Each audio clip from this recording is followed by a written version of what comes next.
Hello, everybody. Hello. Good evening.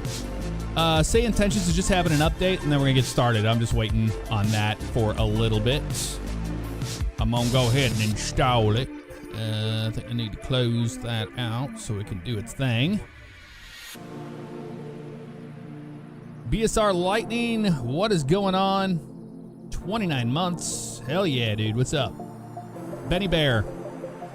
49 months in a row, 50 total on Twitch.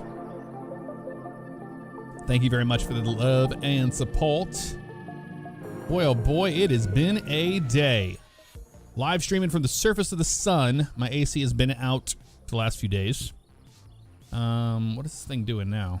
Asking for firewall things. Oh, there it goes. All right, it's doing its thing. It's doing its thing.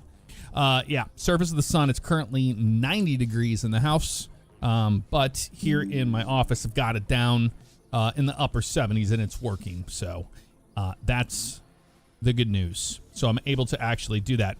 Another issue we ran into was the, what is this thing doing now? Okay. Oh, I have to connect my account again. Okay, so... let's see. Okay, I can return to the app, it says. Oh, okay, they made an update to things. I see. But my push to talk, is that any? Oh, it got changed? I think so.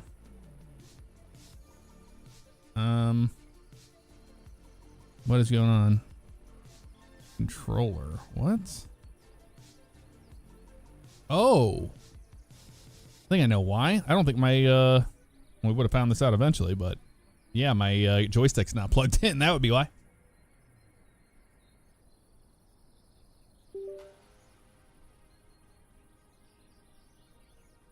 So that would be why it wasn't finding it. Let me try to relaunch SayIntentions one more time before we get started here. I apologize for the delay.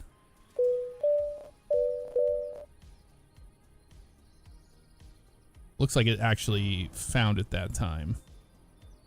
I believe it did. But look at this beauty. The thing is, I got to make sure this is all working how it should. Controls, push talk. Yep. Yep, that works fine. Good to know. All right, awesome. We're in good hands here. I need to go up to this guy, FS Traffic, and turn off my traffic here, remove the traffic from FS Traffic, so we just have SayIntentions running, everything in the background, which it currently is. We'll also open up Chase Plane so it can get its thing all established here. Let me get caught back up to y'all. Jack, what's up? How you doing? Doki, AV's in the house. What's up? Jared Delaney, hello. Nashville, let's go. Talada, inactive in avatar mode. Oh, I need to, okay. Well, that's fine and dandy, because I don't want to go and do all that. Yeah, we'll just do it in here. That's perfectly fine by me. Look at that old Beach 18 sitting there on the ground. That's actually kind of cool. I like it. All right, looks like that's working. Oh, yeah, it already did its thing. Okay, well then, nothing to be upset about. That's interesting. I've never even checked these before. Awesome. So Chase Plane is running.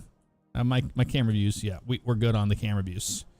Put that away. We don't even need that. Let's pull this guy out. And let's power up the airplane. And we'll get everything underway before too long. Hello, Adam, gifting 10 subscriptions out on Twitch. If you got one, be sure to say thank you, Adam. That was super kind of you. Thank you so much for that. Let's go battery. And we're going to go... let's turn our inverters on. EFISs are going to come on. Radio master is on. No boosters just yet. Everything there is fine. Across the board here, we go to nav. Fasten seatbelt signs and no smoking. Not that that matters. Anyway, arm the lights. All this is all just fine right here. put that thing on norm. Flight norm. I think it has to be to this.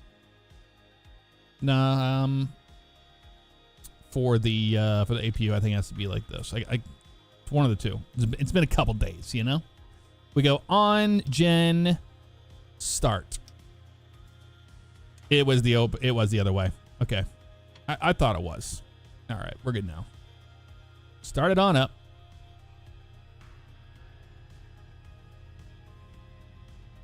APU's coming online. Ever so slightly. Lead arrow come on as well. And now the system is powering up. Check it out. Beach 18 is taxiing out of here. I'm going to go down here and we're going to get these turned on. You always want to power up the left one before the right one. Left one on. Right one on.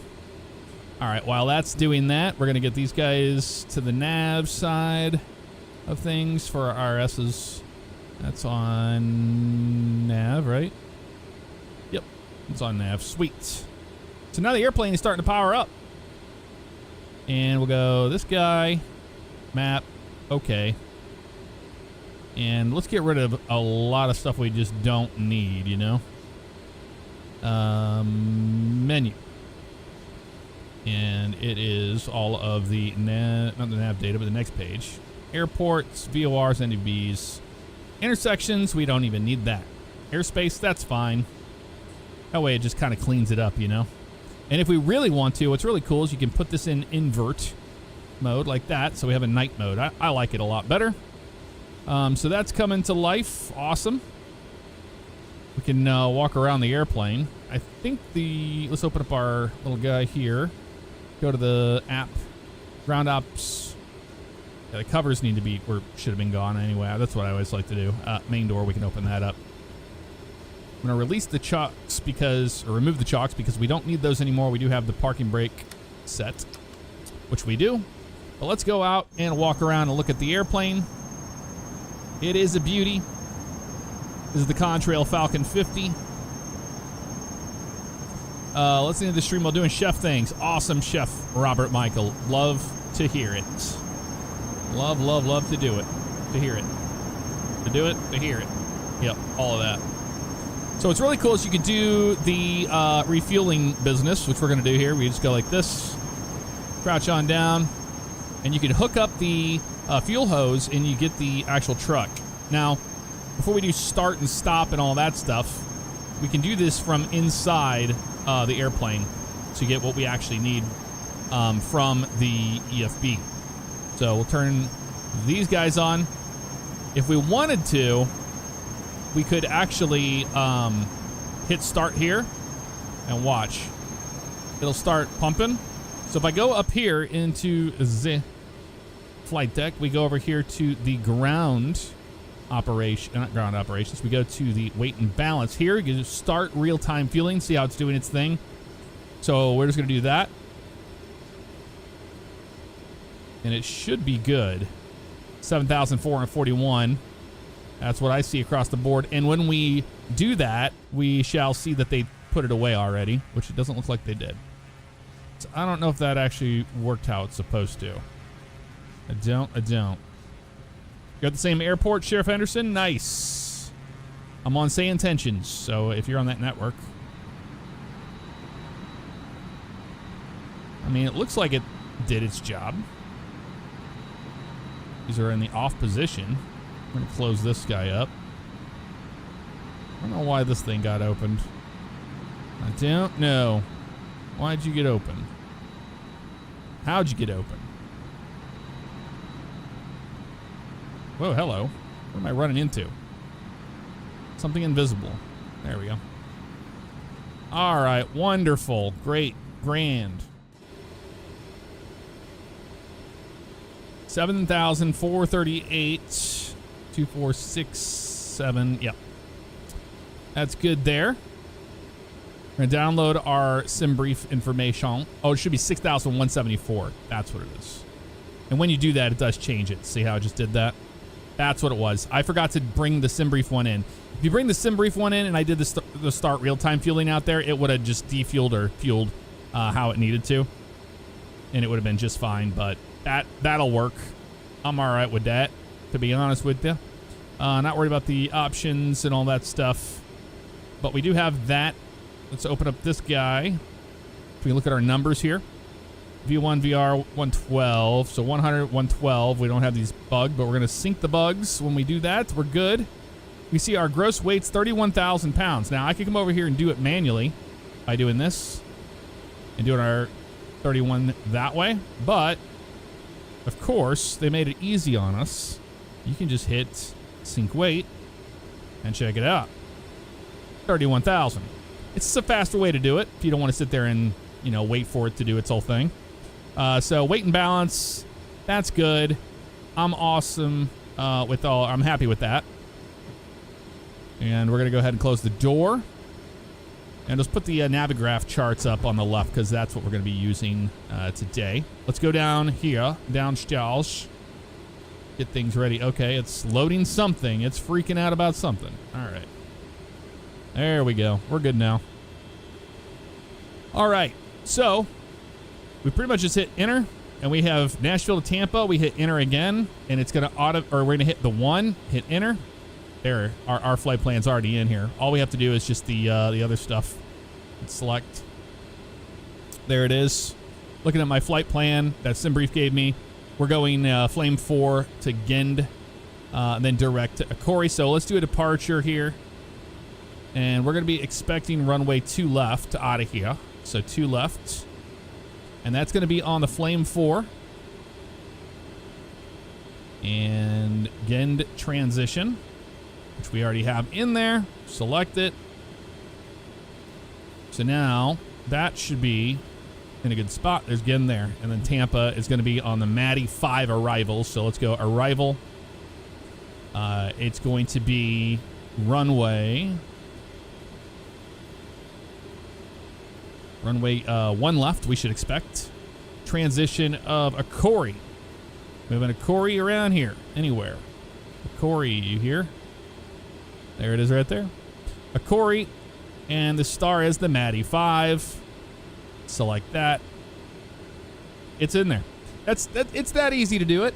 And then we can double check. It should have automatically have put our cruise in here, which is 390.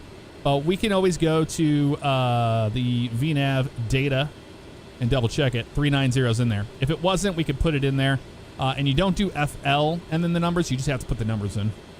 So that's actually good to go on the flight plan. VNav side, everything looks great. You can do that. You can do the flight plan on that side or however you want it to be. But I'm just going to keep... Oh, yeah, I have to enter on that. Yeah, you have to set that one up the same way. So I'm not even really going to mess with that, to be honest with you. All right, cool. So now that that's taken care of, we need to do some housekeeping on this guy. Let's just put that away. We go down here, and this is where we're going to set up all this stuff for the EFS. It took me a long time to figure this out, so hopefully this will make sense to you. You hit HSI mode here, change the mode, and course is basically like your nav, FMS, all that. So course, there's ADF2, ANG, then you have NAV1, which would be the NAV1 radios if we were doing an ILS approach. NAV2, same thing. There's FMS, that's what we want. And then we do HSI mode. I can click it again, and we get our actual departure there. Kind of what you would see on like a 7.3, you know? A little easy to see that. Classic Jet Sim pilots in the house. What's going on? Hello, hello. Yeah, with the fancy 3-holer today. I am not flying on Jet Card, no. AV gifting 5 subscriptions out. Thank you very, very much for that. If you got one from AV, be sure to say thank you. That was very, very kind of you. Let's get our ATIS. We don't even have to do it the way that you would think. We can unload this, import our current flight from SimBrief, and now we can just simply look at our weather through here. So let's go to Nashville charts. Let's go to Nashville charts. We go to weather, and then look at this. You go to ATIS, you get SayIntentions right here.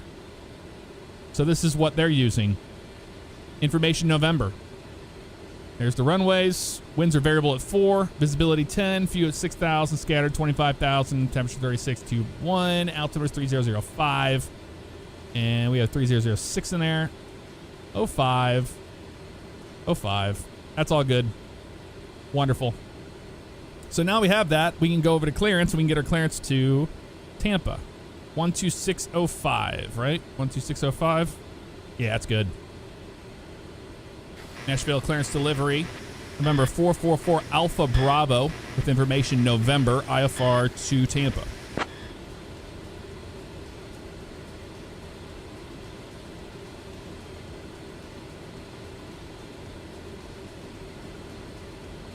Alpha Bravo, cleared to Tampa via the Flame 4 departure, then as filed. Climb and maintain 4,000. Expect flight level 39010 minutes after departure. Departure on 118.4, squawk 3447.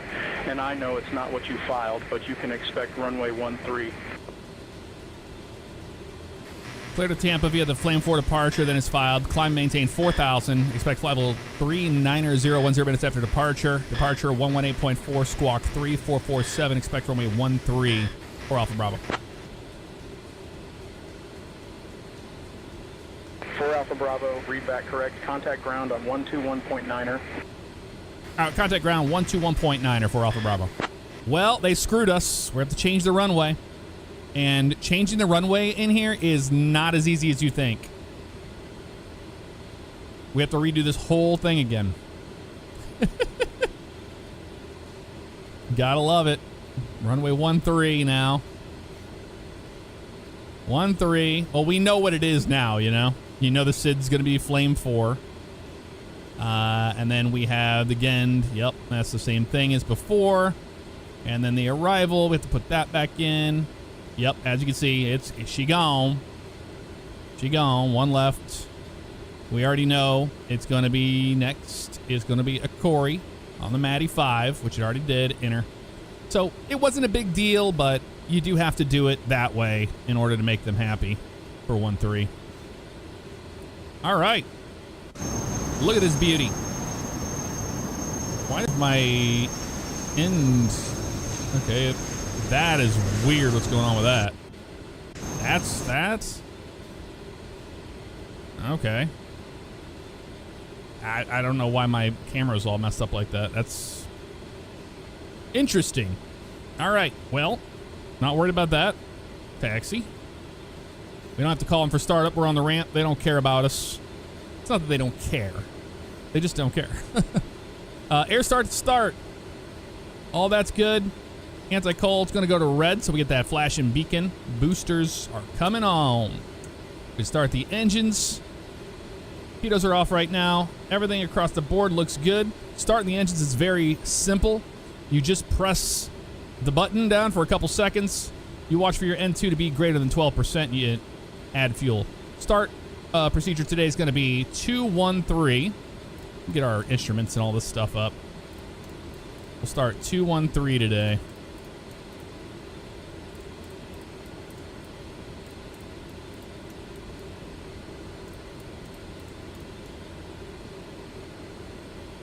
All right, awesome.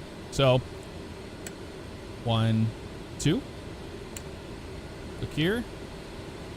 Above 12. Here comes the fuel. Well, we were going to give the fuel, but didn't want to do it. There we go.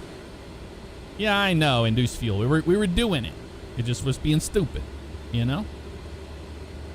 Being stupid. And that's all there is to starting the engines on this thing.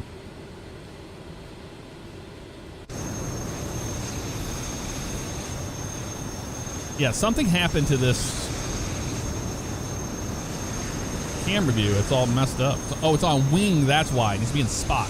There you go. I was about to say, my spot view is all screwy. All right. Enough messing around. We'll start 1. 1, 2. Release you. Above 12. Here goes the fuel.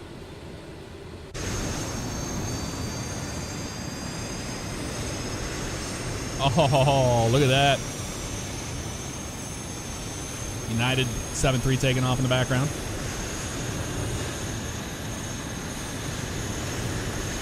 My only gripe with this airplane is the lights are just not bright on it at all. They are not bright. Like that beacon, even during the day, I mean, you'd see it pretty good, you know? All right, starting number 3. 1 and 2.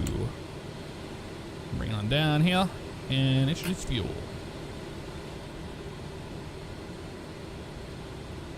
Watching ITT, making sure it's not going nuts.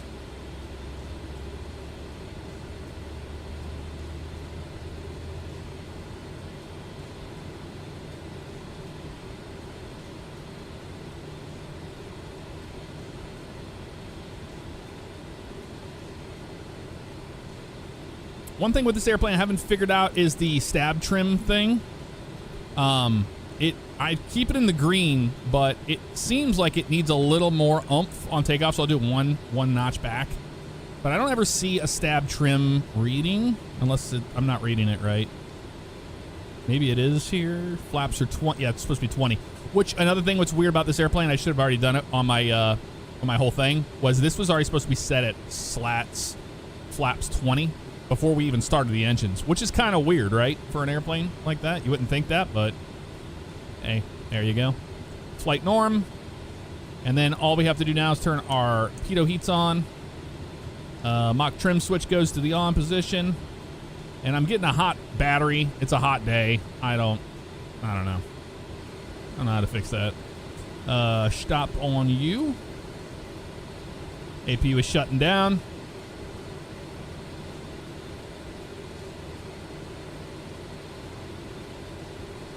There we go.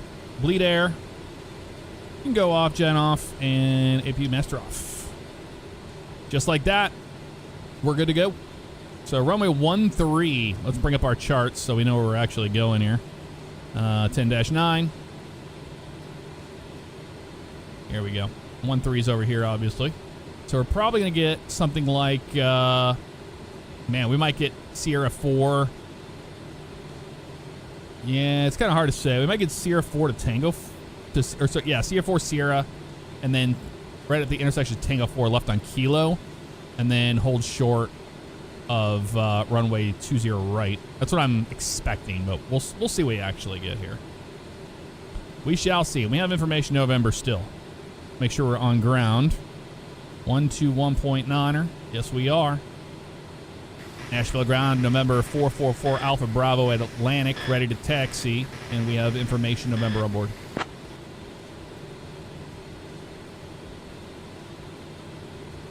November 444 Alpha Bravo, Nashville International Airport ground, runway 13 taxi via Sierra 4 Tango 4, hold short of runway 31.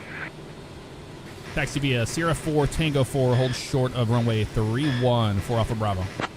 All right, so a little bit different there, but Sierra 4 Tango 4, which is this one. So Sierra 4 to Tango 4, instant right, and then hold short of 3-1. So they want it to go up this way. We're probably gonna make it the left on Lima. I would imagine that would be the case. Clear on the right, clear on the left. Taxi light coming on. Let's do it. Sun Country 3044 ready to taxi. Sun Country 3044, runway 13 taxi via Zulu, Yankee 3, Tango 4, Lima, hold short of runway 20 right. Look at that departure over there. Oh no, that's just the FedEx airplanes. Runway 13 taxi via Zulu, Yankee 3, Tango 4, Lima, hold short of runway 20 right, Sun Country 3044. Flight controls are good.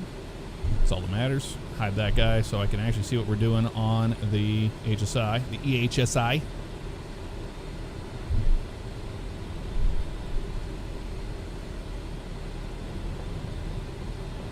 And if you want to know where the center line to the airplane is, it's on right where it says call. See, it says radio call and then the wrong tail number. Call right here. You keep that center line on call, you're pretty much golden. You see, like right there, you'll see on the outside view, we're right on it, see? Pretty nice. Pretty nice. Yeah, hopefully the battery cools down. That's the first time I've ever gotten a hot battery. We didn't cage this thing either.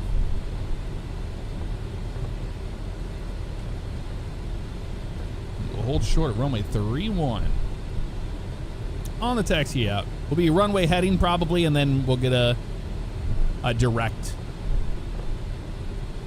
to an intersection, I would imagine.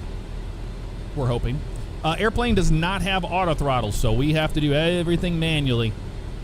Have to stay ahead of it. Con Gaming, what's up? How you doing? Welcome on in. Evanchin, thank you so much for the 76 months. Good evening. You're playing this on a disc like everyone else, right? Yes. Runway 13.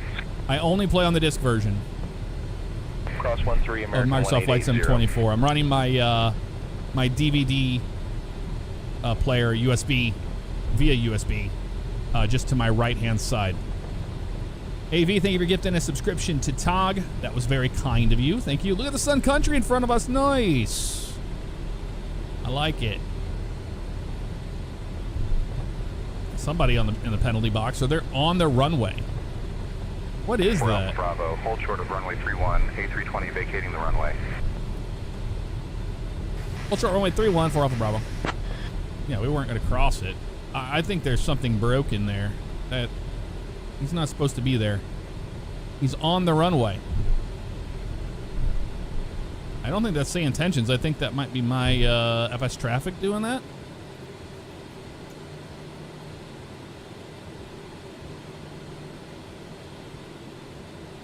No? I don't know what that is. They're holding everybody up because of it, I think. Southwest 697, request push and start clearance.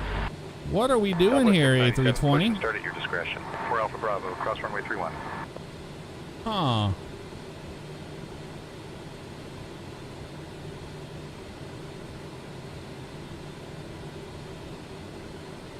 Let's see.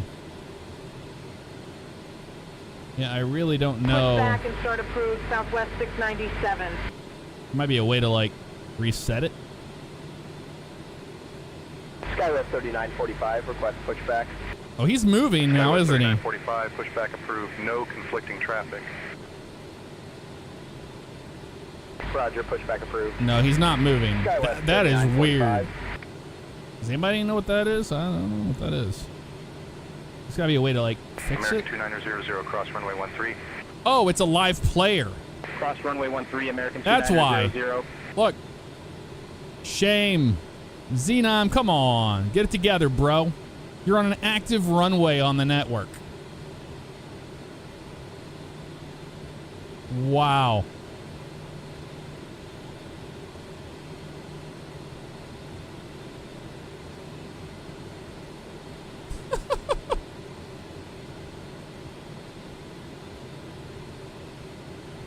Crossway 3-1, 4 Alpha Bravo.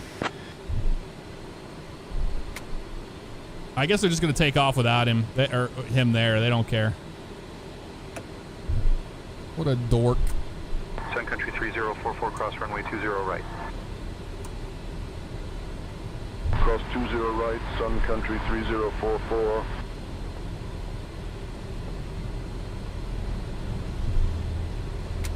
Southwest 697, ready to taxi. Southwest 697, runway 13 taxi via Yankee 1, Tango 6, Zulu, Yankee 3, Tango 4, Lima, hold short of runway 20 right. Yep. They don't care about him. If they don't care about him, I don't care about him. Goodbye.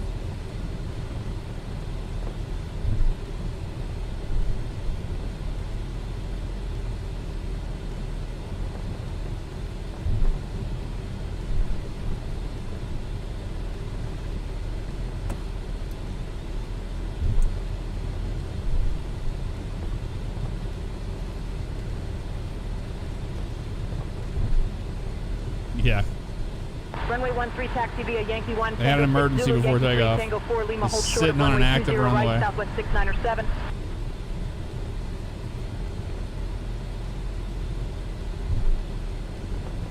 That'd be a nice wish list option on the ATC menu on the live map. If you have a player that's doing something like that, you could just click on them and remove them from the traffic. That'd be kind of cool. Finished watching the Rangers Path video. Yeah, man, what the hell happened to that game? I was so confused. I'm going to hold short of this runway. They didn't tell us we could cross it.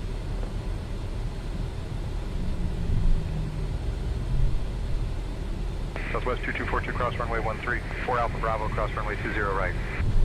Crossway 20 right, 4 Alpha Bravo. Well, now we did. And cross 20 right. Landing, wing, strobe.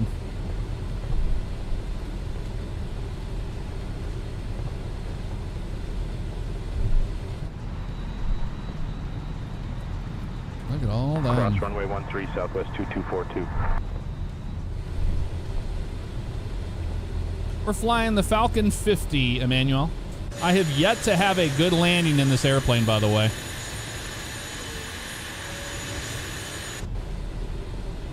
I've yet to have a good landing in it. I cannot land this thing at flaps 40. It wants to fall out of the sky, so...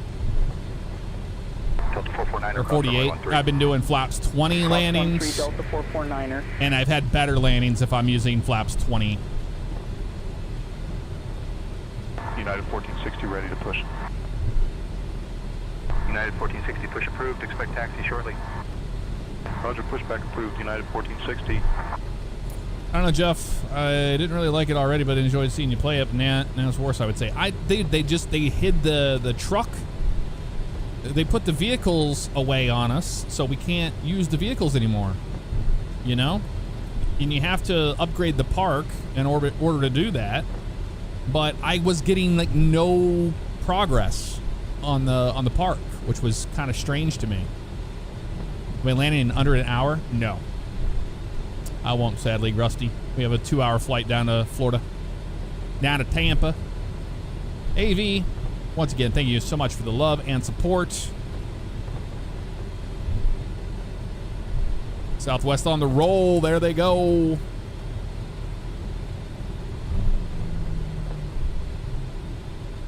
There they go. That poor hot battery. I know, right? Need to get it up to 40,000 feet in the air so it can cool off. Yeah, I did so much I got 0 points. I don't get it, man. I don't know what that was about. Tone Rex in the house, gifting 5 subscriptions out on Twitch. Thank you so much. If you got one from Tone, be sure to say thank you. This isn't their first time. That's very, very kind of you, Tone. Thank you so much. Let's turn these off.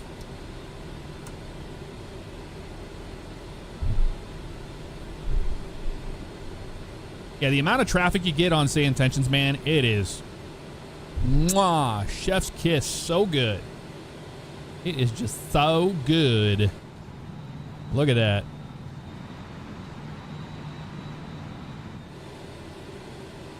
Had a fuel leak today. That promptly ended my day. Oh my lord, Foley. Hopefully that happened when you were on the ramp. Hopefully. There goes Delta. Delta 7 free.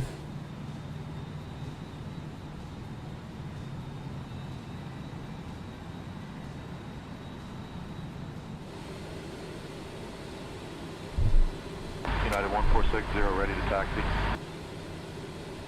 Was not in the air? Oh, good. United 1460, runway 13. Not something you would want to deal with after departure or on arrival. Hold short of runway 20 right. DHJ304, hello. Welcome on in. How you doing? 5, Tango 1, Mike Bravo 5, hold short of runway 20 right, United 1460.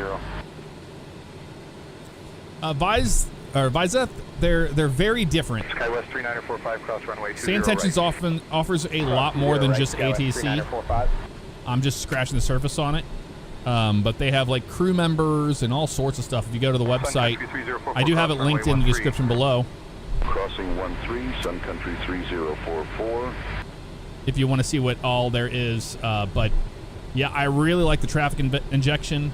I really like the controllers. Like talking to the controllers, it's almost like talking to a person because you can ask them questions and you can ask them things that, you know, aren't so linear, which I really, really like. But I had a feeling, because the thing is, the reason why I didn't get into it, I knew I was going to be in love. It's like, now, ever since I have installed SayIntentions, I don't do a single flight without it. I don't. But the thing is it's different. You know, it's got a subscription model to it. Beyond ATC is a, you pay once and you have it. Ready to push. It's a great, Beyond ATC is a great replacement for, the default ATC system. This one's a little bit more robust than what it can do. So it just really comes down to what you want when it comes to ATC. Another cool feature that this does, if you want to fly on VATSIM, Pushback approved. Brickyard 4343. if a VATSIM controller is on, the AI will hand you off to that controller. That's pretty cool. So you can always be running, SayIntentions with VATSIM, Cross 13 Southwest. and you'll have ATC everywhere you go, which is pretty cool.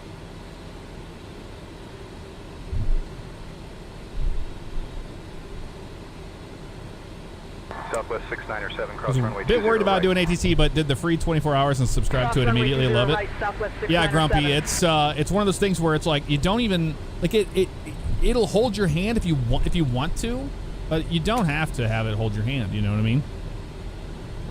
Like it's got good reminders.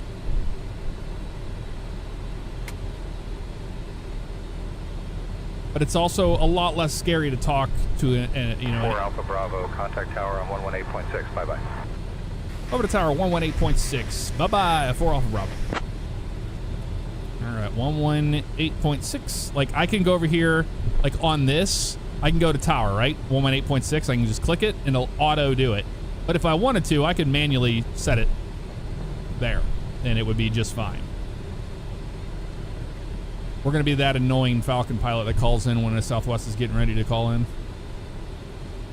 We'll wait for the Southwest to call in first. He might be doing a lineup and wait. If that's the case, we should be okay. Center panel set, gross weight, actual weight. 2145, holding short, 2 right, ready for departure. Yeah. 38. Southwest 2145. What are we looking at? 37, that's why. Sync the weight. There we go. Let's clear for takeoff. Cleared for takeoff, 2 right, Southwest 2145. Oh, 2 right.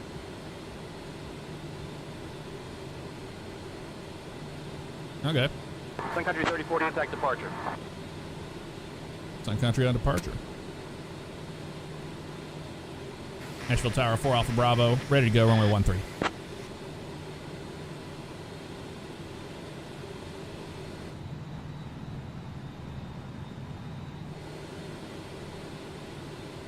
Going to departure, Sun Country 3044, thanks.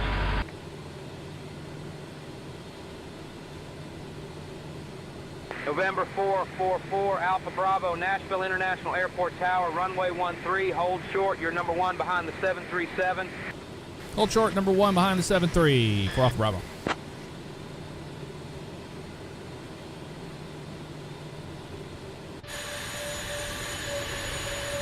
Look at those guys behind us. United 1460, cross runway 20 right. 4 Alpha Bravo, runway 13, line up and wait, caution wake turbulence. All right, 13, line up and wait, caution wake turbulence, 4 Alpha Bravo. All right, line up and wait, let's do it, y'all. Landing, wing, anti-call to the white. Crossing 20 right, United 1460. Well, Marcus, thank you for the 89 months. Happy Wednesday to you. Bick James, thank you so much for the super chat. You do not have to do that. Hold short of runway 13. Thank you so much. Holding short of runway 13. Longtime fan of you and Bugs. Well, we appreciate you. 4 Alpha Bravo, runway 13, winds 360 at 4, RNAV flame, cleared for takeoff. RNAV flame, runway 13, clear for takeoff, 4 Alpha Bravo. RNAV flame. All right, so he's giving us flame. We'll take it. We'll go to direct like this, and we go to flame. We hit enter. That's all you got to do. Bring them on up. Halfway. Southwest 2145, contact departure. And set our takeoff power. Okay, switching to departure, Southwest 2145. Forward pressure on the nose. We got power set. Skywest 3945, hold short of runway 13. Airspeed's alive. 13 holding short, Skywest 3945. On runway 13 80. remaining. 9,400 B1. feet. And rotate. Skywest 3945, hold short of runway 13. Pause the brake, gear up. Hold short of 13, Skywest 3945. Let's get our stuff on here. Well, we get nav. Skywest 2945, cross runway 13. We go to flame. Cross runway 13, Skywest 3945.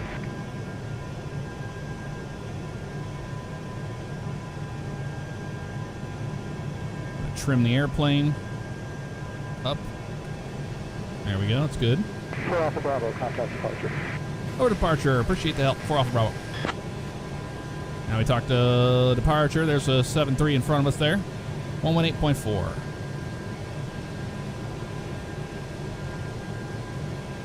Nashville departure. 4 Alpha Bravo. 2,400 climbing on the flames. Direct flame. November 444 Alpha Bravo, Nashville departure, radar contact. Climb and maintain 10,000 direct flame. 10,000 direct flame for Alpha Bravo. 10,000. Bring our flaps in and slats in. 10. There we go. A lot to manage with the airplane. Now we're going to pitch for that 250 knots, then we'll get into speed mode.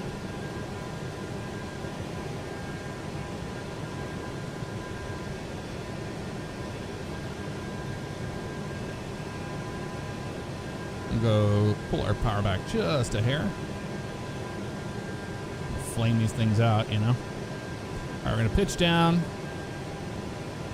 for 250 knots.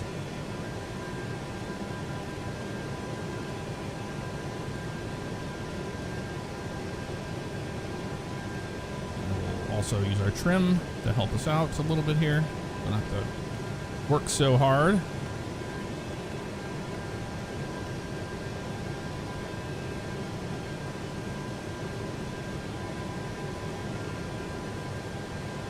We're on our SID here, which is the flame for RNF.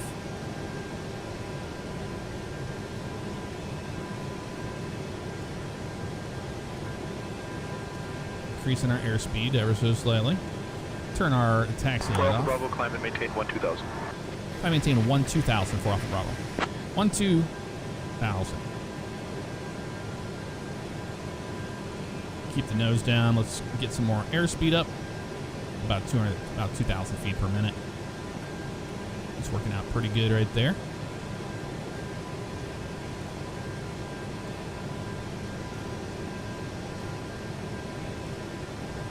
we go.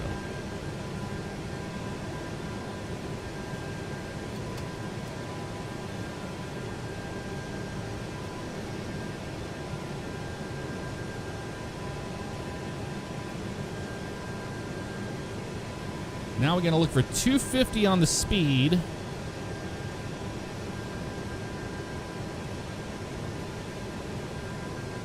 Since we are still below 10, we're going to go speed mode. Keep that nose down. Line instrument still. Departure, Skywest 3945, 2,000 to 4,000. Skywest 3945, Nashville departure, climb and maintain 12,000. Out of 2,000 for 12,000. Skywest 3945.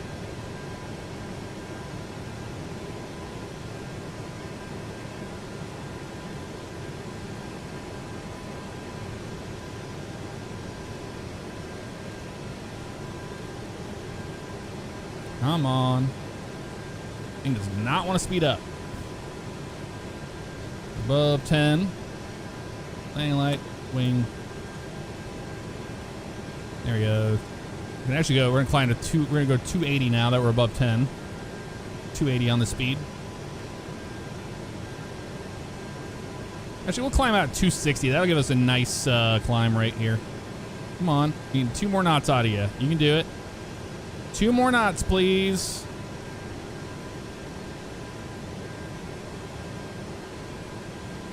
There we go. Speed.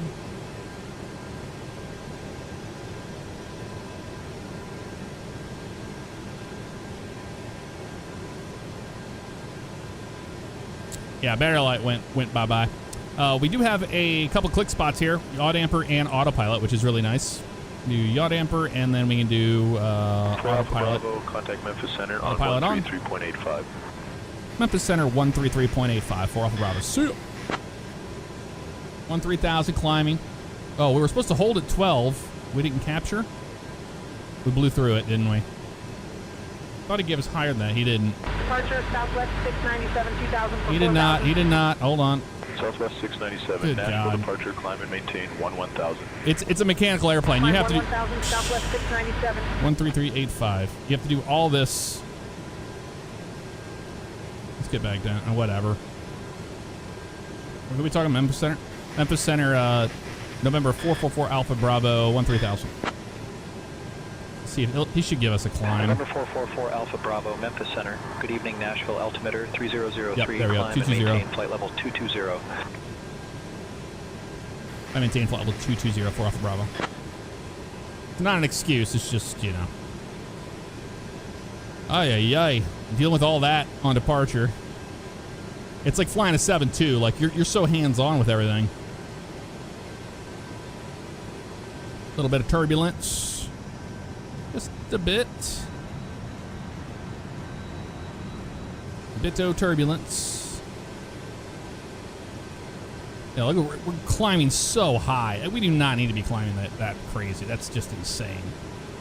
Maybe in Mach mode. There we go. And we need to actually go speed to pitch so we can get more speed out of it. And then we'll go speed at 280.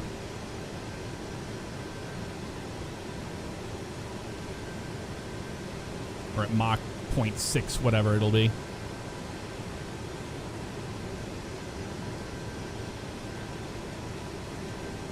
And that's working out pretty good right there. Come on, you can do it.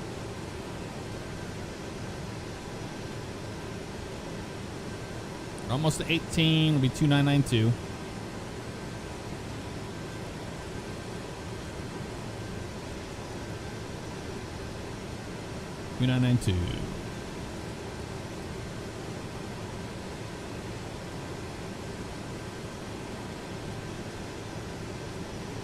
There we go. Speed mode. Let's go Mach.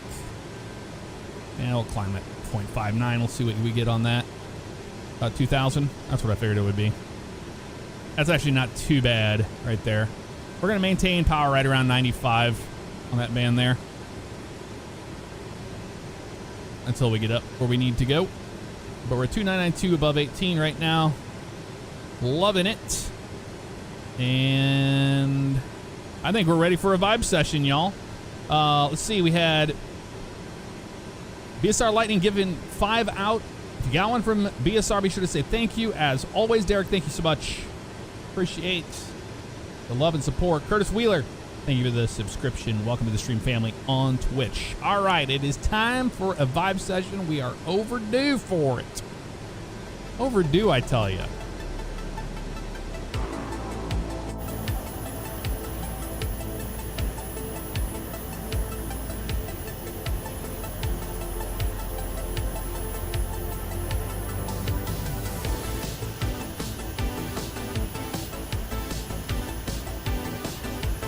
Bravo, climb and maintain flight level 300.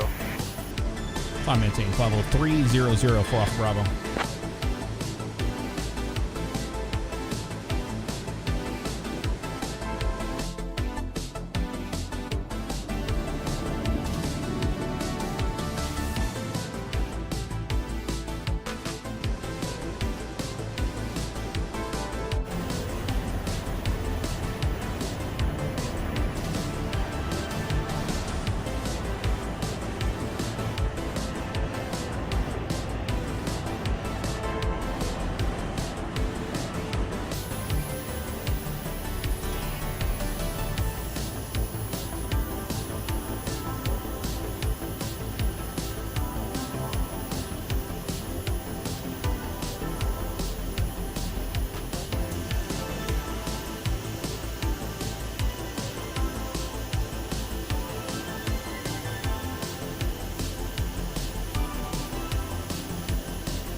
Bravo, contact Atlanta Center on 124.875. Atlanta Center 124.875. 4 Alpha Bravo. See you.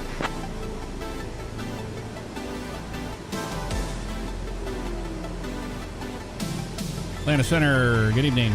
Remember 444 Alpha Bravo 24,000 climbing at flight level 300.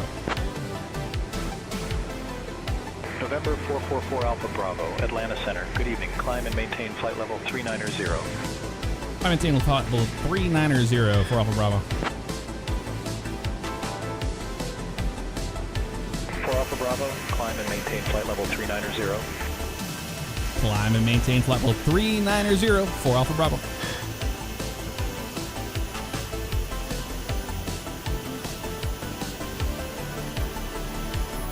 Is he not listening to me? Climb and maintain flight level 390 for Alpha Bravo. I don't know.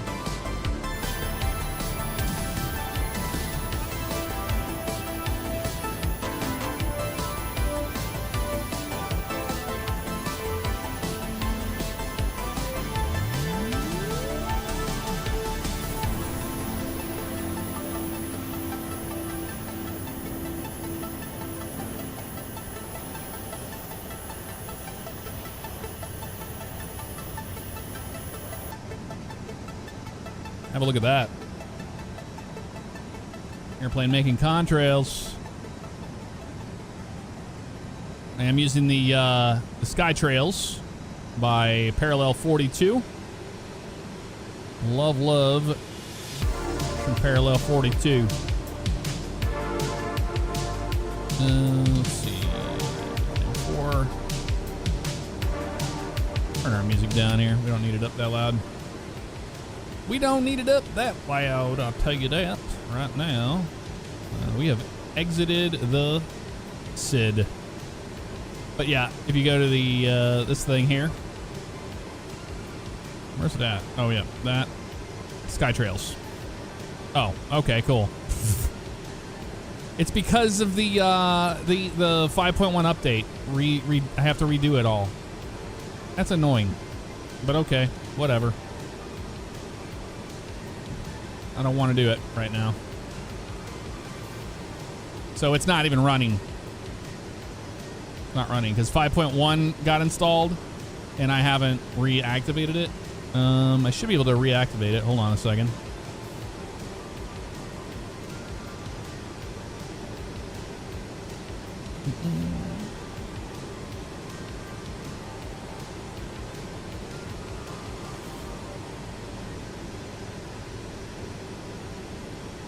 Let me reactivate it. It's very annoying.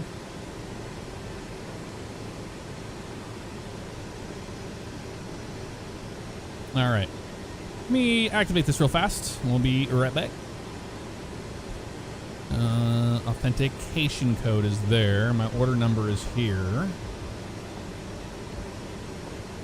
No, don't do that, you stupid thing. You have to do the order number first, apparently. Then you can copy your authorization code. Oh, stop that, you piece of crap. Go in the right box. There we go. Activate. Or don't. How about we don't activate at all?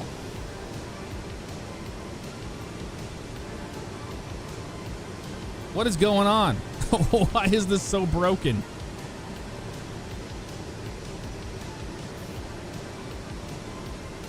I can't activate my... Dude. Yeah, it's broken. It won't do it. I guess it just doesn't work for 5.1. The hell, dude. Sorry. Whatever. Zoom that out.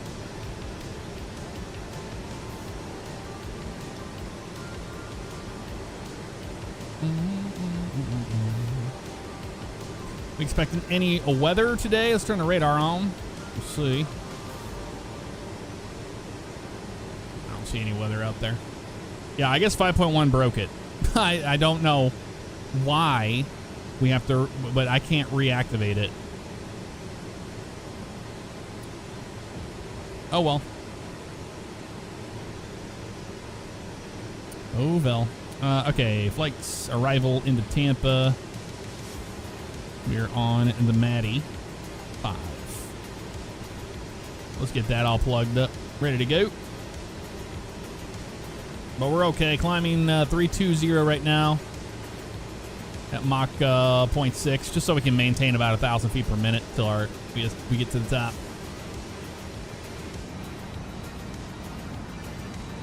Does anybody else have that problem where you can't get your parallel 42 stuff to activate on a 5.1?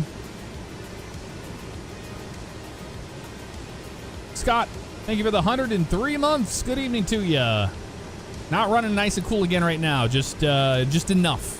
Got a portable AC on me right now, pumping cold air on me as much as possible. But the house is absolute shambles, dude. It's 90 degrees. 90 degrees in the house. So I got Apollo in here with me, and then the cats are in with Nick in the office, the other office, where the other portable AC is. We have 2 of them. So. Yeah, it sucks. You know that feeling like when you walk, like, you know, like just how nasty a house is when it's like 90 degrees inside of it. It's not great. But if you ever need to delete the WASM folders, requires a P42 reactivation.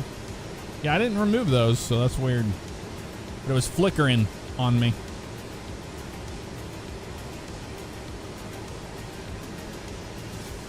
Also, I'm not sure if I'm on the latest version of this Falcon, to be honest with you. I don't know. Here we are right here. We just got over Gendy. Put the airports on and we actually see what those are, you know. Nearby us. Oh, we're over Huntsville.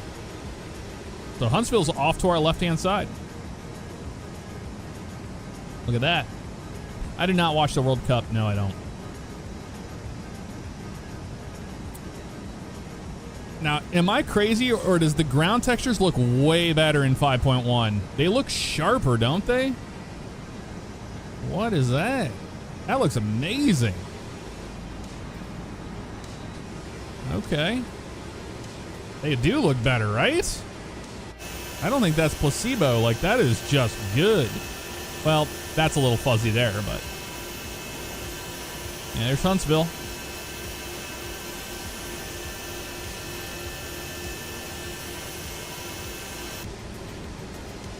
Still climbing at same Mach, keeping 1,000 feet per minute.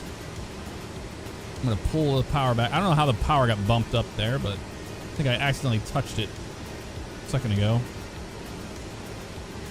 We're at like 100% on the power band. That's not good. Not good at all, but we're almost 390. We got a few more 1,000 feet to go. And we're just barely climbing here. Yeah, it's Canada Day. I saw Mr. Captain Canada, Kyle, was flying the A321 across Canada.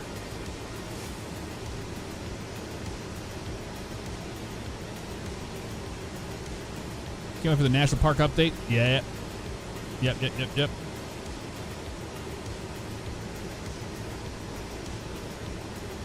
No, the colors are definitely not off. That looks real to me. Other than the just the low res there, but that looks real. It's the lighting too, but during the day it's fine.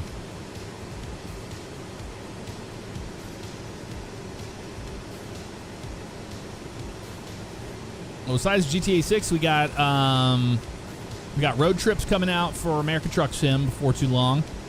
Got NASCAR 26 coming out. We'll be playing that. I'm hoping I'll be able to actually stream that again, because I can't stream NASCAR 25. It won't, unless I do it over here on a controller. But on my main racing rig, I could not stream it. Remember, it was crashing OBS. So hopefully it doesn't do that again. But I'm stoked for that. I'm ready for a new NASCAR game.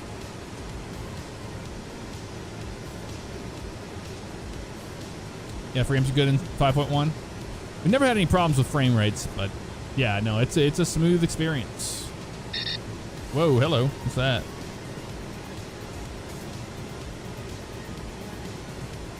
Did you hear that? What was that?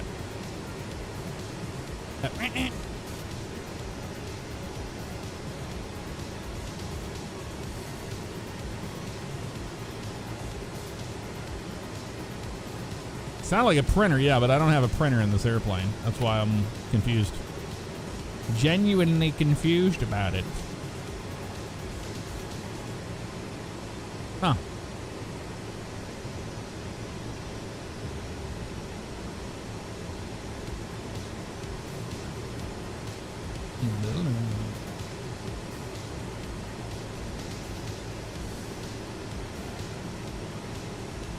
And it's not the one to go either. We're barely climbing out here, man. It is struggling to get to flight level 390. You notice that? Sorry to hear about your AC. I had to get a portable unit myself. 92 degrees here. Dude, it is rough, isn't it? You get a portable unit and you hide in a little square, but your house is like 90 whatever degrees out there. But we have you know, our cats and dog. The good news is there is a refuge, because in the basement it is perfect down there in the evening. Like, it's perfect. So the basement's been nice. That's where I slept last night, was in the basement. I just couldn't do the 90 degree with the fan. It was blowing like hot air on me. I couldn't do it. Exactly, Alex. Yeah, the guest bedroom in the basement. It's nice and cool down there. It got last night, like, it's crazy how hot it is up here, but down in the basement, that just the natural earth cooling, like, I had to be under the covers, which is awesome.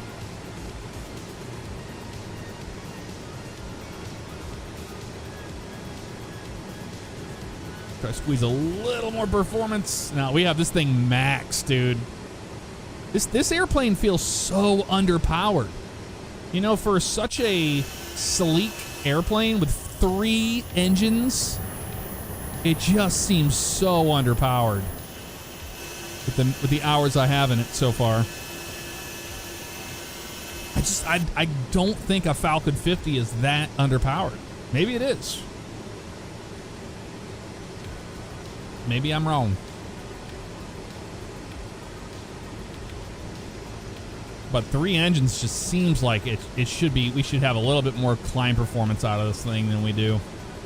I mean, 0.592 at 4 or 300 feet per minute.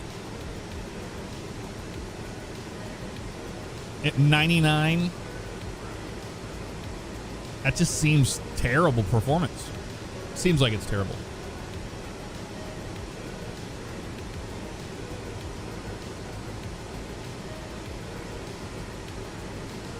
I mean, this thing cruises at like 41,000 feet, but imagine how long it takes for you to get up there.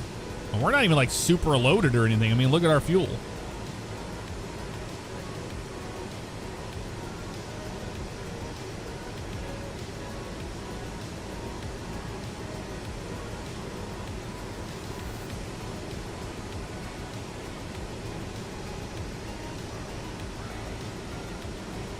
It'll take forever to get to our cruise.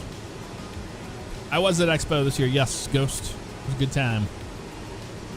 I like flying private jets. They're fun to chill. I agree. Devin, I like them too. All the extra luggage the passenger snuck on? Probably.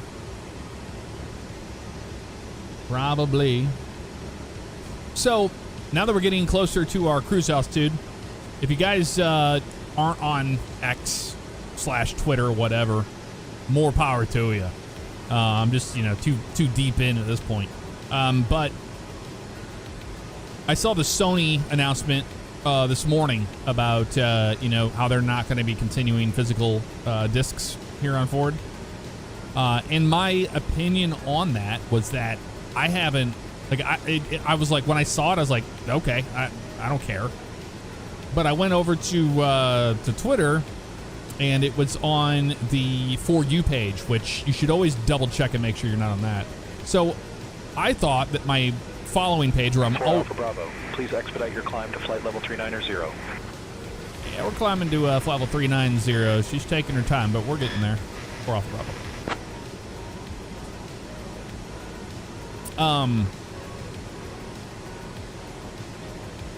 Yeah, but anywho, before we got interrupted by Atlanta Center there, we're stuck on the For You page, and it was just, I thought the internet was on fire. The amount of people are so mad about this. And I was like, oh. I was like, well, honestly, I was just telling, people that follow me on Twitter, because people always ask me, what are you doing with GTA 6? What are you doing with the console? All this other stuff. So I just was like, hey, I haven't purchased a piece of physical media I haven't purchased a physical game in a decade. The last time I bought one was for GTA 5. Like, that was it. And I asked the question I asked was there this much outrage when DVDs and CDs died out? That was my actual genuine question. And then followed by, I don't remember if it was. I just don't remember if there was people like losing their minds about it.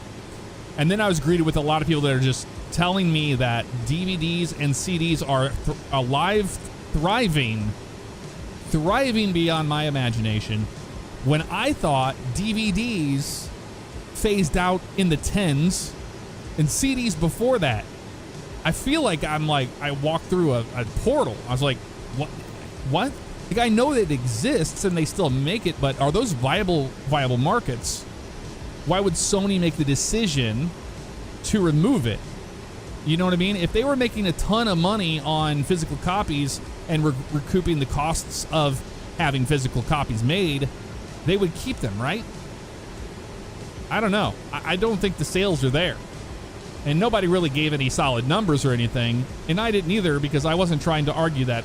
I wasn't trying to argue with anybody. I was just saying that I'm not outraged about Sony's decision. It is what it is. It's the way she goes. Sometimes she goes, sometimes she doesn't. DVDs and CDs are not thriving. They're around, but not thriving.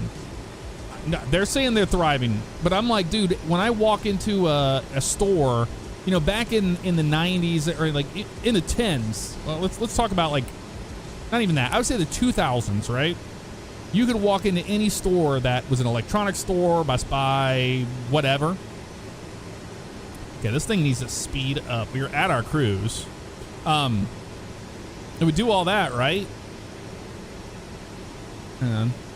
Let me reset my brain. So you'd walk into a store like that, you see end caps, you'd see like new release, or I was like, oh, I got to go to the store to get the latest game, or I got to go to the store to get the latest movie or new CD that came out. But that hasn't been a thing in my life for a decade, and I'm not the only one. A lot of my friends and people I know that are close to me, that besides people that collect things, they're the same. They don't have DVD collections. You used to walk into people's living rooms and they just have DVDs everywhere, in cases and stuff. And I don't see that anymore. Like, I was literally just confused why so many people were mad. Let me get caught up to you guys in chat. I gave up on Twitter the day I changed the name. There you go. AV, it's an angry world out there. Social media only amplifies the rage. 100%. Deadeye, yeah, people were upset at first, but nothing we could do about it. Today, it doesn't much matter. Yep. Game Prospect says, I'm no longer on X and I'm better off for it. I agree. Maybe you're thinking of CD and DVD games for PC. No, I'm talking about digital media, or not digital media. I'm talking about physical media, CDs and DVDs. Like, out on DVD and Blu-ray. Prefer digital. It's easy and you don't have to leave your house. Exactly, Devin. DVDs and CDs are not thriving, like BSR Lightning said.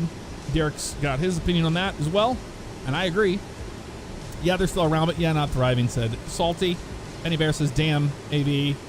Sony made money on digital 7-1 over physical last year. There you go. Thriving where? Laughed my ass off, says Emmanuel. Yeah, dude, I don't know. Gaming prospect that could care less for physical discs. Digital so much easier. Yeah, and the thing is like, we'll get into that in a second once we get caught up. That's simple. Talk says, I haven't bought physical media in a while either, but my genuine question is what happens when the end of life service for the game comes, and what happens when the company makes a decision to kill the servers? And it kills it. Yes, it does 100%. But that's happened to games that I don't play anymore. Like they're old. Last game I got on CD was like 2018. Yep. DVD and CD were thriving. Then every software would use ship you a CD instead of a download, right? Oh yeah, for sure. I remember Best Buy used to have shelves of boxed games. Yeah, Salty. Yeah, they would be everywhere. Windows still does come on a DVD. Not for me. It was on it was just a, what do you call those? Flash drive, right? Yeah, flash drives. Just discs with GTA 6 entail? A lot. I don't know how many, but I don't even think Walmart has CDs anymore, just vinyl records. I'm under the assumption, from what I was told today, Walmart has CDs and DVDs, and they are thriving. Like, they're everywhere. Physical media is so niche nowadays. Makes sense to discontinue the discs. People will complain, but they won't buy the physical copy anyway. Exactly, Chase. I remember having games on 5.25 floppies as well. I remember those days. Right? And then Windows 3.1 came out and blew our minds. Dude, this is the slowest airplane on planet Earth. We're doing 0.590 at 390. I have got these engines maxed, baby. What is happening? Steam must be worried if CD and DVD are thriving. I know, right? I know, and people told me that my Steam games are going to be taken away from me. And they haven't. They haven't yet. Still waiting on that. I think the big issue is without having the physical copy, you don't own anything. If Steam banned you for some reason or another, you lose everything you bought. I think people are tired of that you buy stuff and don't own it. Yeah, but Steinoff, the thing is, that's the way the whole industry has moved, because people aren't buying physical like they used to. Like, there's a reason for it. There has to be. I don't think they're just like, screw everybody. 4 Alpha Bravo, contact Atlanta Center on 128.725. Atlanta Center, 128.725. 4 Alpha Bravo. Shoot! 128.725. 128 over to center. Atlanta Center, good evening. November 444 Alpha Bravo, flight level 390, direct to Corey. I don't have my slats out. Bravo, Atlanta Center, good evening. No slats, dude. 0. No speed brake. It's just, struggling. Be the longest flight ever. We're doing Mach 0.6. We should be able to do Mach 8.0 or something easily, right? What is going on with this airplane? Maybe we have that much of a headwind? No, we have a tailwind. We have a 12-knot tailwind. What is going on? All right, back to it. And yeah, that's your opinion on that, and that's fine. Like, I get it, Steinoff, I really do. And I know that a lot of the younger generation as well is really big into physical media. Ghost Max, appreciate you. Have a good one. Walmart still sells Blu-rays here. Yeah, Blu-rays, I'm sure.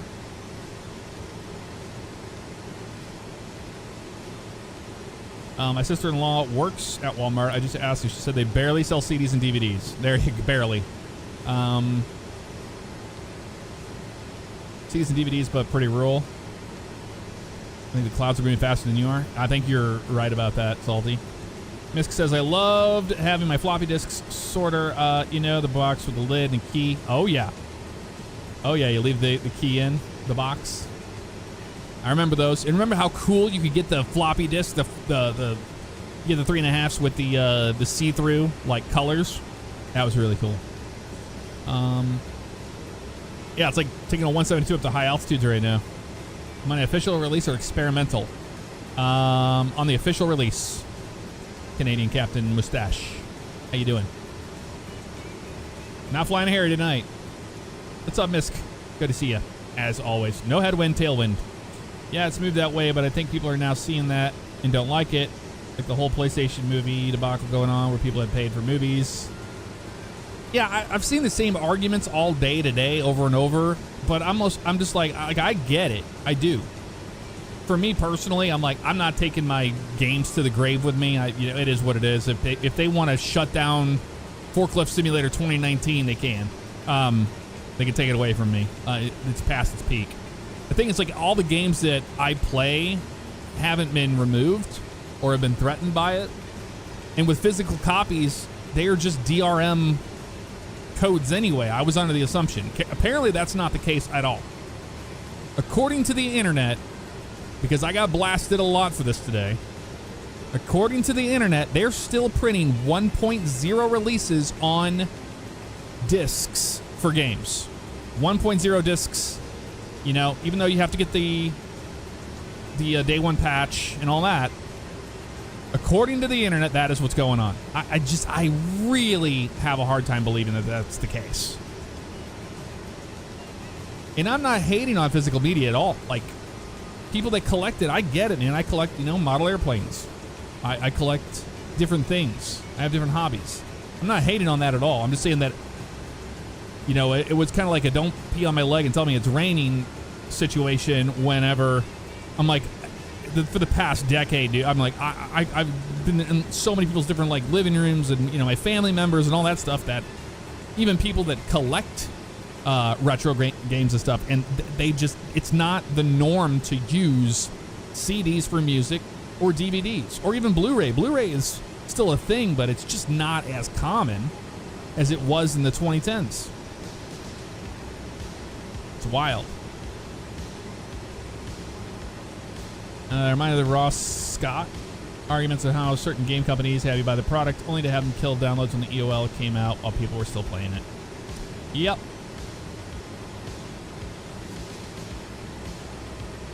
Too much of a loss. Yeah, PlayStation will no longer sell physical media next year or 2028. I think it starts January of 2027, but I think there were some that said that they weren't going to do it this year, including GTA 6. Too much of a loss nowadays to sell physical copies of DVDs, games. There's no way in 2026 physical copies of anything is thriving. You're a clown if you think so. There you go. That's what Space Agent said. Canadian Captain, Experimental's got a bunch of bug fixes, more power, and I've been consulting on flight model changes. Awesome. Yeah, I've been flying this quite a bit. This is the first time I've experienced this, but this is the first time I've flown this in 5.1. Captain Mustache. I haven't. This is the first time flying it in 5.1, so maybe there was a change there. But now we're getting some airspeed out of her. We're at Mach 0.6 now. But I mean, we're screaming the engines at 97.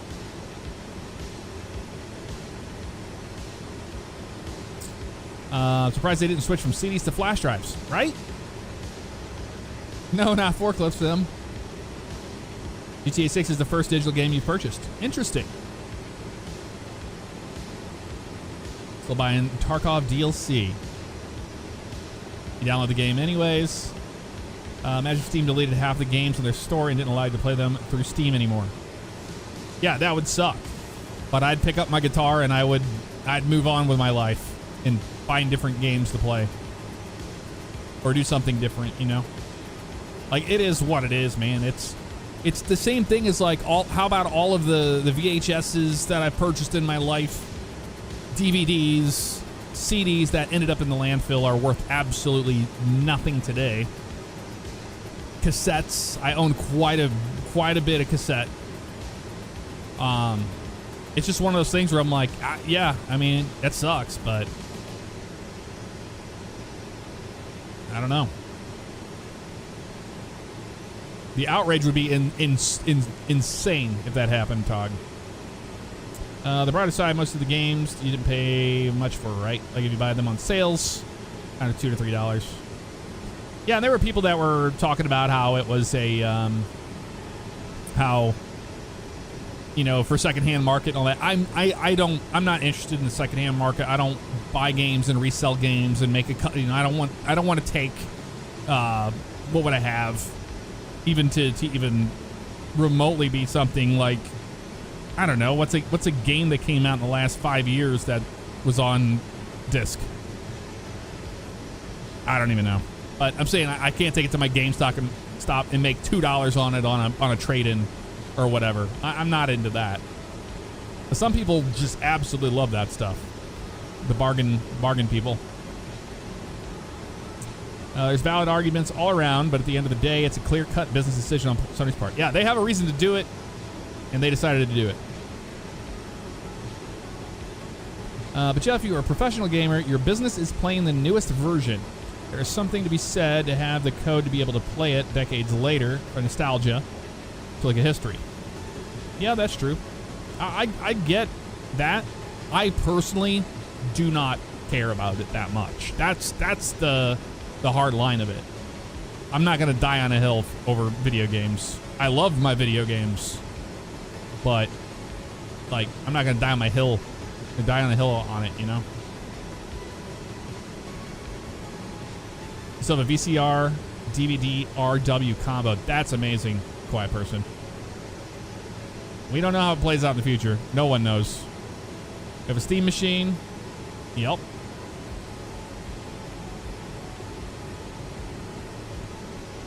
The chat, get out and push. We'll go faster. Right, Salty? This is insanely slow today.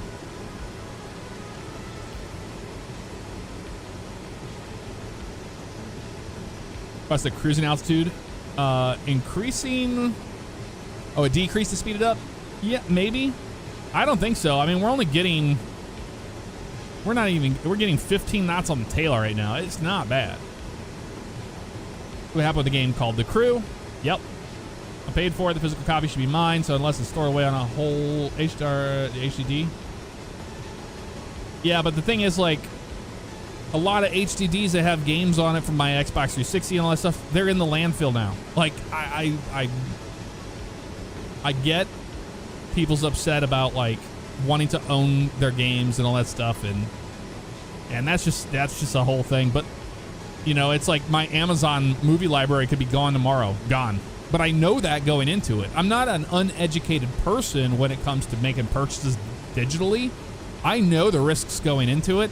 I just don't care that much when I go into those risks.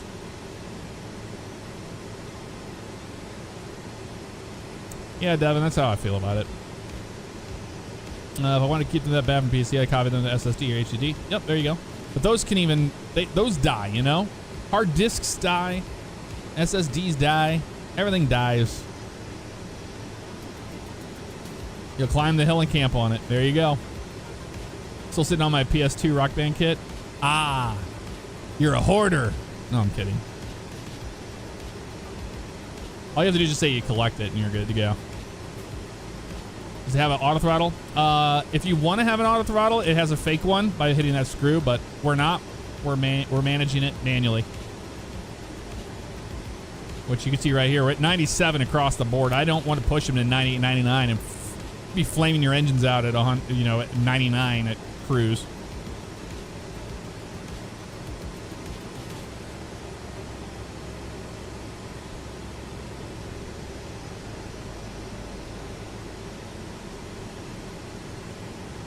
Disco Sweat says, I'm just fine to have less fucking plastic junk in my life. Yeah, I mean, and that's the thing is like, you know, it's just more plastic. There has to be, there's a lot of reasons for their decision, I'm sure, but pitchforks and torches too. Damn right. Yeah, besides the downfall of having physical games is the constant patches needed for it. Yeah, I mean, the thing is, like, I lived through all of those eras. Like, I was fortunate enough to live through the 80s gaming period, all the way to the 90s, all the way to the 2000s, and so on and so forth. And like, it's one of those things where nostalgia is a bitch, because sometimes you really, like, if you go back and you'll play like, oh man, I haven't played Streets of Rage 1 in so long on Sega Genesis, and I go, you know, if you played an emulator or whatever you have, or you have somebody that has the Sega or whatever it is, you go, man, this is hard, and like, this is different than I remember it. Because nostalgia really does give you some rose-colored glasses sometimes. And the thing is like, I'm so grateful for growing up in those times and having gaming moments like that with, you know, DOS gaming on PC and when I would go over to my dad's house, and then having our first consoles and all of that. But I don't own any of that anymore today. And it's just one of those things where whenever somebody was like going on and on and on about it to me today on Twitter, I was like, I'm just not interested. Like, I don't find it interesting to collect it or whatever, and it is what it is. I don't hate on people to do, but I'm just saying I'm not outraged about PlayStation's decision. IL2 1946. Throwing old books away? Yeah, don't do that. I'm a whole hoarder on old game stuff. Yeah, but that's a good thing sometimes, Steinhoff, because there's times when I wish I had my original NES or Sega Genesis, you know? That'd be kind of cool. But I don't. With DCS now, they're using the player base to test the game rather than using an internal test setup like old games used to. Yep. The Falcon's so beautiful, just learn that it exists. Yes, the Falcon 50.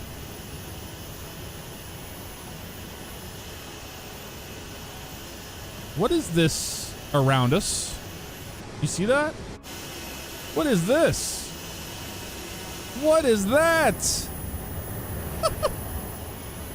I have never seen the sim do this. You can see the range of the weather. What is that? 5.1. The cone of cloudlessness. What is that? 5.1. I'm sure they'll fix it. Hey, it is what it is. I have the storm. I'm wondering if it's just because we're in these wispy clouds on top. If we get out of these, then it would go away. It's a feature, not a bug. Your Sim CFI. Hello, hello, hello. I've been having some good times with the Falcon. The thing is, I have had terrible landings in this. Mainly because of the drag. I was dealing with 48. I mean, she felt like she was going to fall out of the sky. But since 5.1, this is my first time flying at 5.1. It seems extremely draggy now. We're struggling, you know, low fuel. We're not like super weighed down or anything. Our gross weight's 28.8. And we're struggling at 96, 97 on the engines to make Mach 0.7 now. It took forever to get to Mach 0.7, but the climb was really underpowered, it felt like.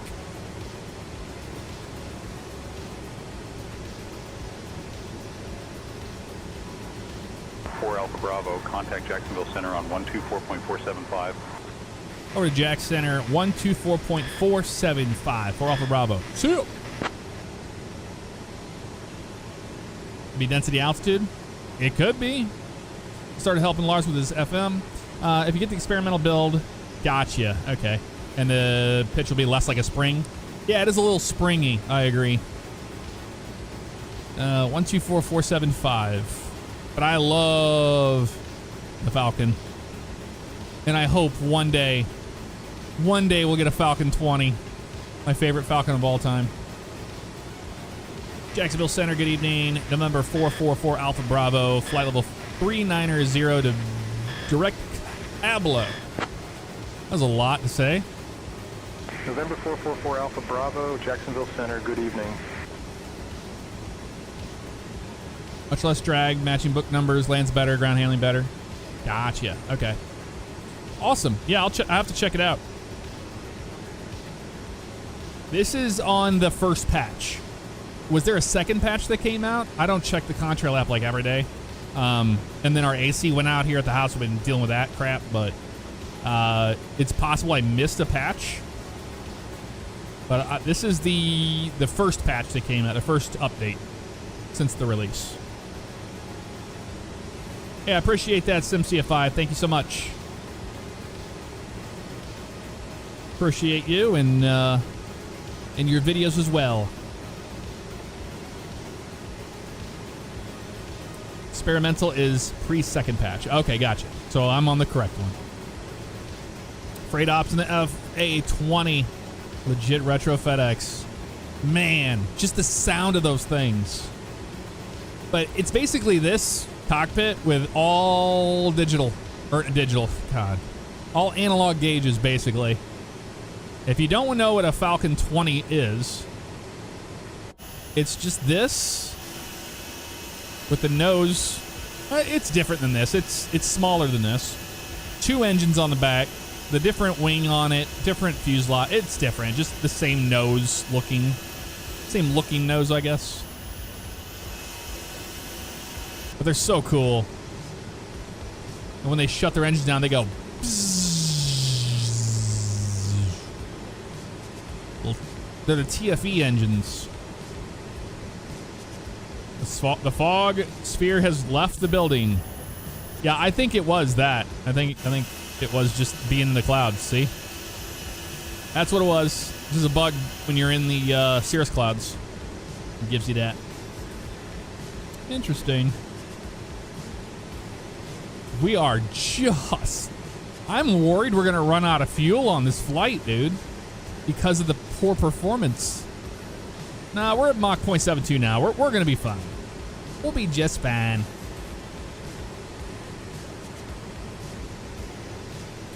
Same, but different, yep. If you look it up, you'll see what I'm talking about. The 20, the one with the CG experimented with the afterburning engines on it. I think that is Scorched. U.S. scores. Penalty? Oh. Yeah, I'm not watching World Cup, but very cool.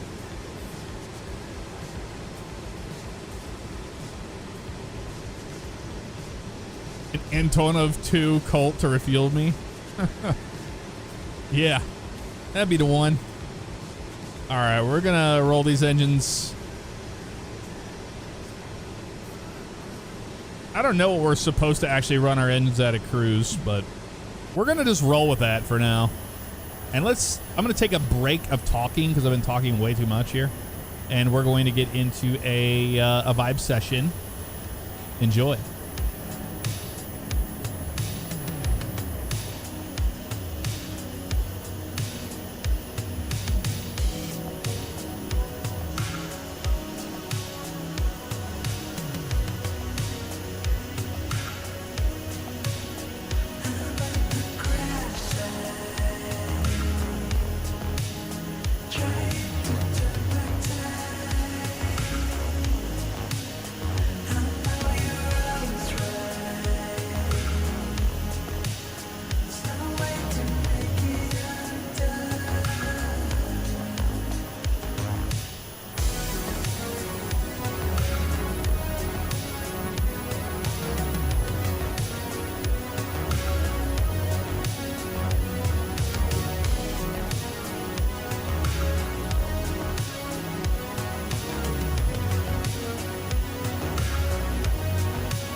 What a beautiful livery by Ryan BATC.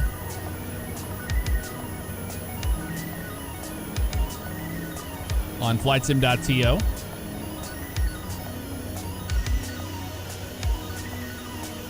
Crushed it.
All right, that is the band ELFL at the crash site. This is on the Synthwave playlist on epidemicsound.com. I have a license for it. That's the reason why I use it.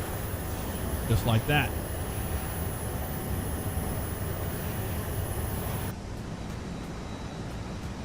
Beautiful sights off the wing here. Beautiful, beautiful.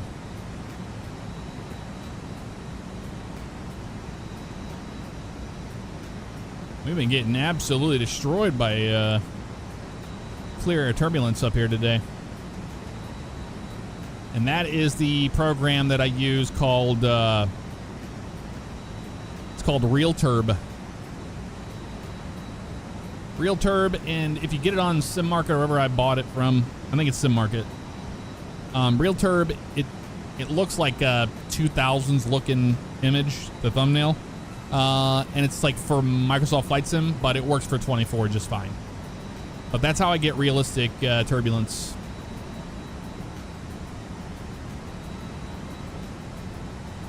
Yeah, ELFL makes great stuff on Epidemic Sound.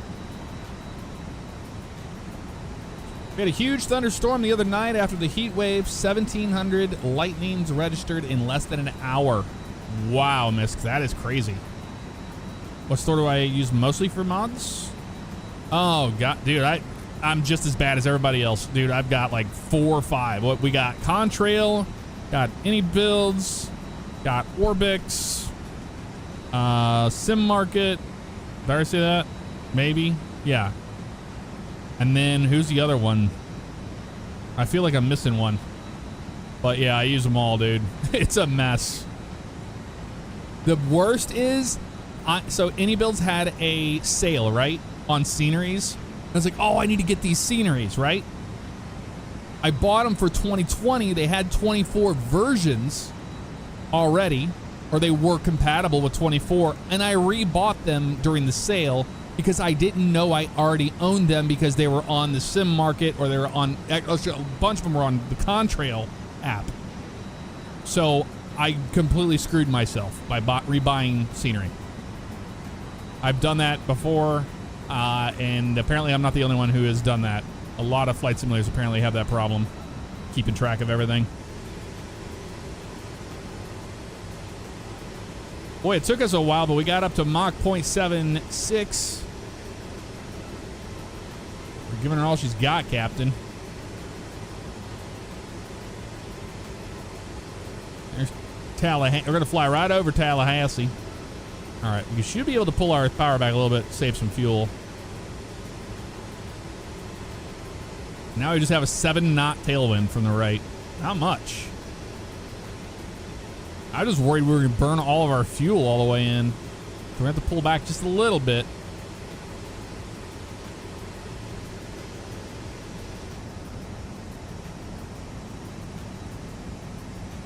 I've had to keep this fasten seatbelt sign on for y'all all flight long so far because of the turbulence we're dealing with.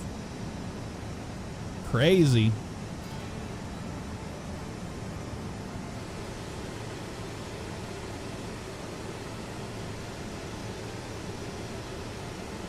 There's throttle, then we have heaven right there. We zoom out, you see here's the arrival. So we're getting there. We made it to Florida. And I think we are technically in Florida now. That'd be Tallahassee right off our nose to the left, actually. Yeah, you can't see it on this side, but on our side, we can probably see it.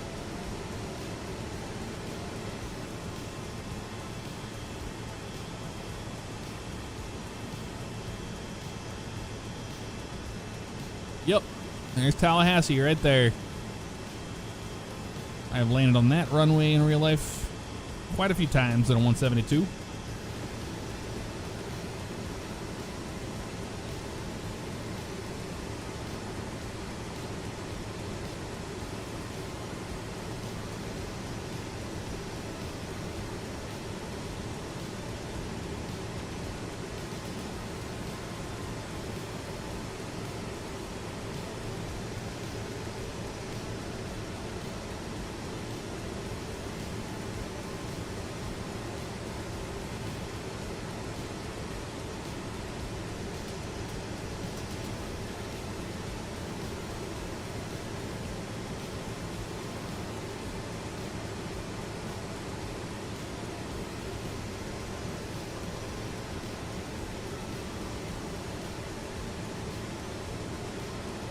Lighten the load, drop a few passengers, good fuel economy. Not wrong.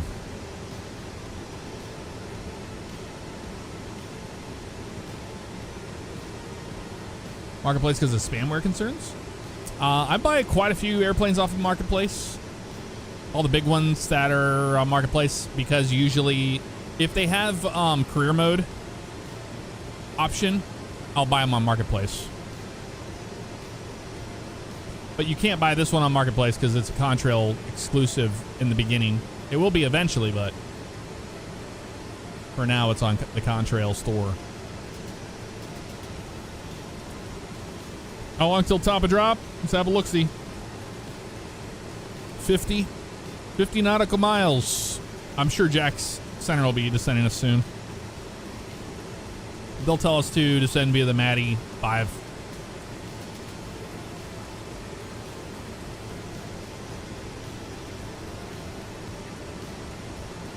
Luis Garza, I've said it many times that they both offer something totally different when it comes to tableless. I don't compare the two.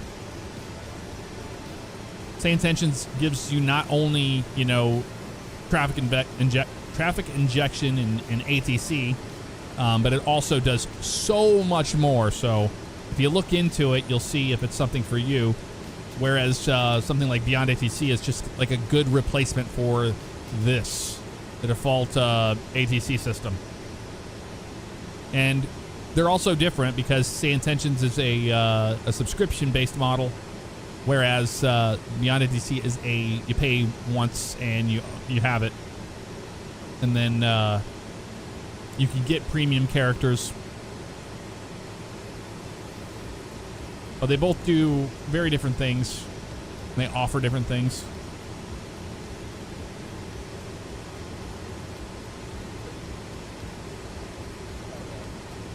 But yeah, I've really been enjoying SayIntentions, and I don't fly without it now. Like, ever since I installed this thing, I haven't flown without it. Not even once.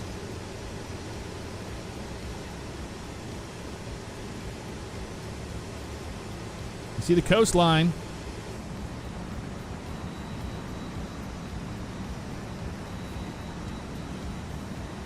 Feels like we're hovering again, right? Just slow today, man. Slow. Well, we're moving. I promise you, we're moving. A flyby? Yeah, we can. I need to set up a flyby. Which one do I have? I have 1, 3. I don't have one for 2. Let's set up a flyby on 2 for this airplane. Flyby.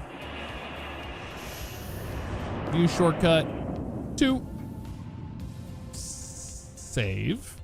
Hey, you can edit this? You can't. You can zoom in on it. Oh, I'm an idiot. I didn't realize you could zoom.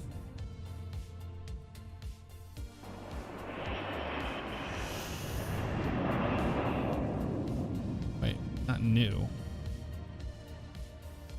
But yeah, there you go. So we got.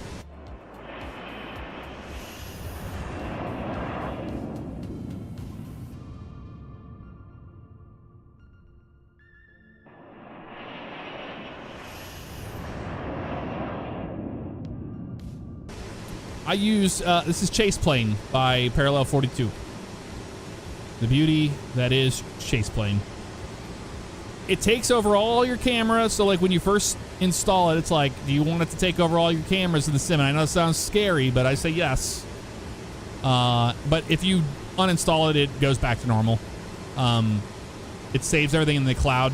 So you have all your stuff here. And what's really nice about it is like, if I wanted to be like, oh, I want to start, let's say I got like an A319 and I move over to an A320, I could hit the plus and then go to import. And with the import, you can bring it in from similar airplanes that you have, and you can just bring all your cameras in that way. It's really nice. And it also has a mode where you can, it has a mode where you can speed up the camera. Like, you know, this. Where's it at? Not that, but drone. Like I can go to here. I can go to the drone. I could have the drone set up on a button too, like that. But when I move it around, I can hit the minus key here, and you see we're in fast mode. But if I was on the ground, it would make a difference for sure. But alas, that's not the case. But it's really good.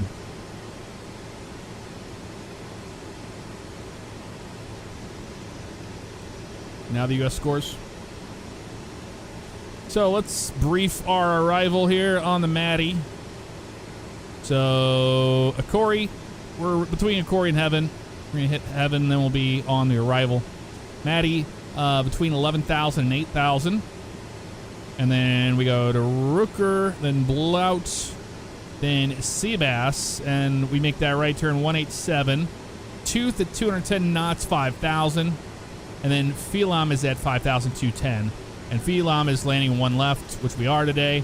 And we'll get a turn probably to, we might even get a direct to Lagu, or we'll get, you know, just vectors to the approach. And they haven't assigned us approach yet, so still waiting on that. MSA 2700.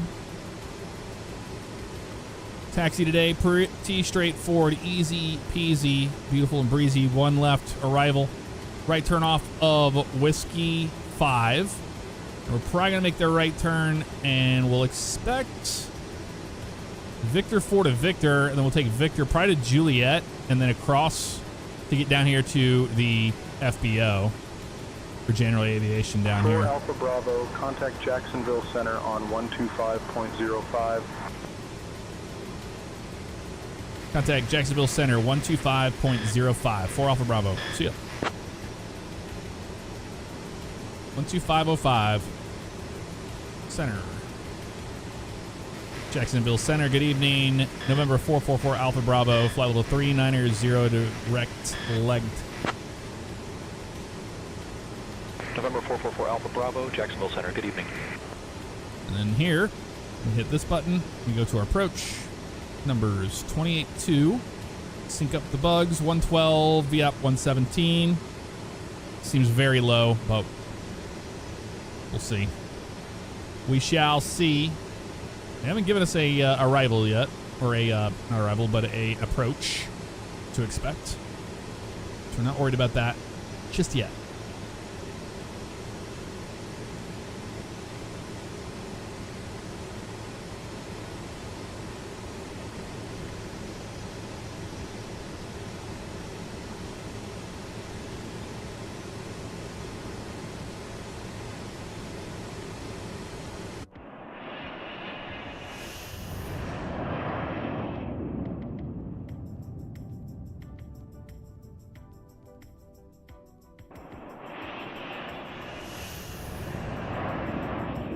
Alpha Bravo, descend via M85 to 5000A, Corey, transition into Tampa, altimeter 3000.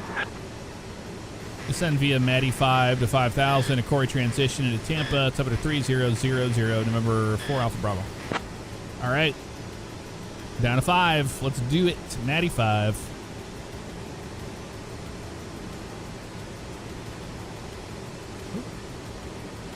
You can have a look here when we expecting it. Oh, we're already past it. Okay, so we need to be going down now. You can see it already happening. There it goes. All right. So I'll go autopilot off. Start pitching her down here.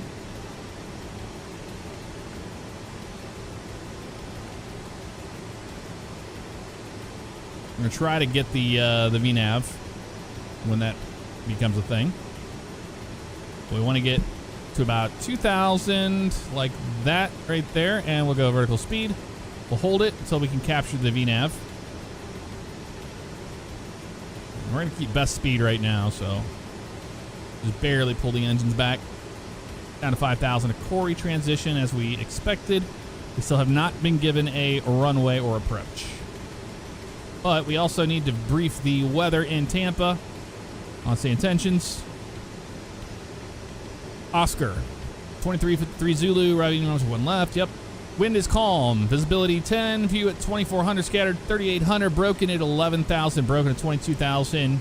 Temperature 260.23. Altimeter 3000. Just like they said.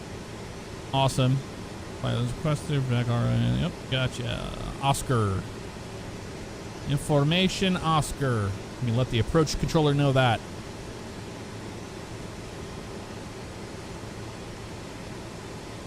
What are we doing, FMS?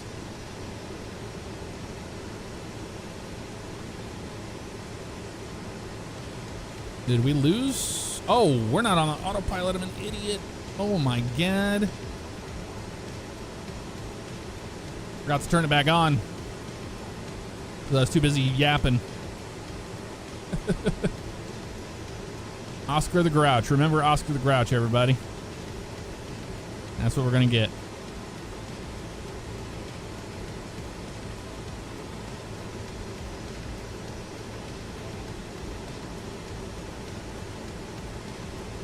Yep, you see our rebel. How and why it makes sense.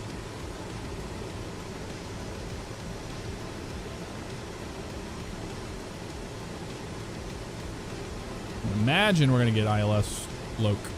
One left. I would imagine that to be the case.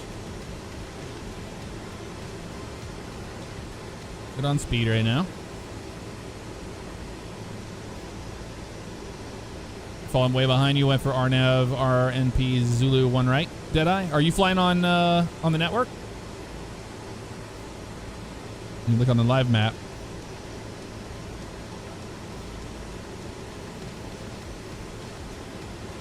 I don't see anybody on the network, on SayIntentions network near us. Deviation from flight plan, it's unacceptable. Yeah, we're good. Ah, I gotcha.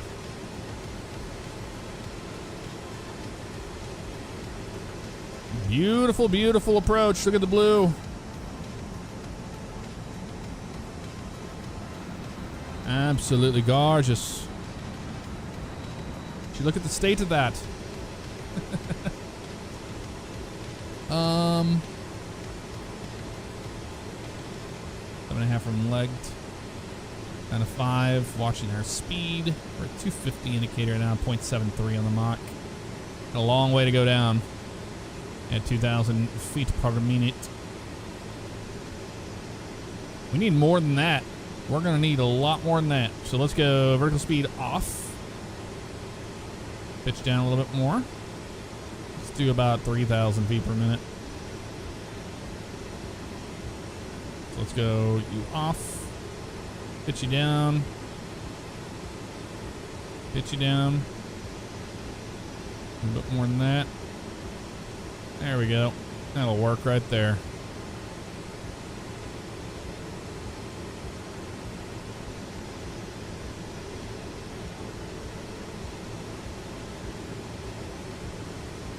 Power back just a little bit more. And we got a healthy descent rate.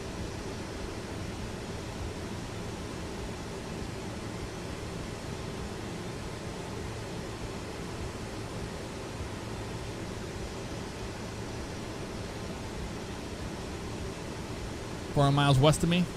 Nice. Bith Gamer, I do appreciate the or BTH. Be the Gamer. Good God, I cannot read. Be the Gamer. Thank you for that raid. I do appreciate that. Sorry I missed that. I think we were briefing something in the middle of that, but I do appreciate you. Thank you.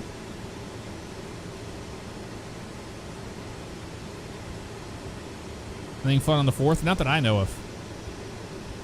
I don't think so.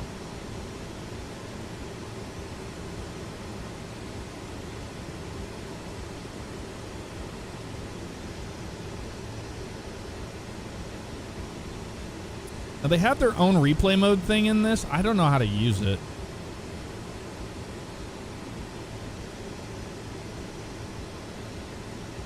Is it this thing?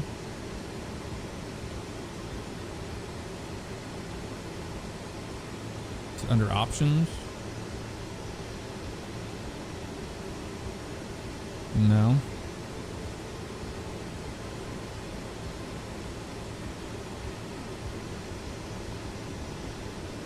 See, I've spawned with covers turned off, but it always spawns with covers for some reason.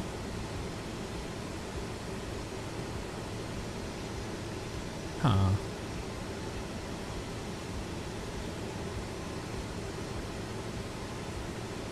I know there's a way to do it, but I don't know. I don't know.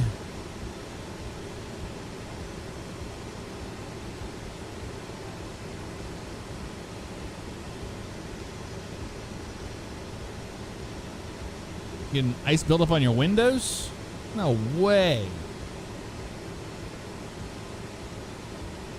How you managing that?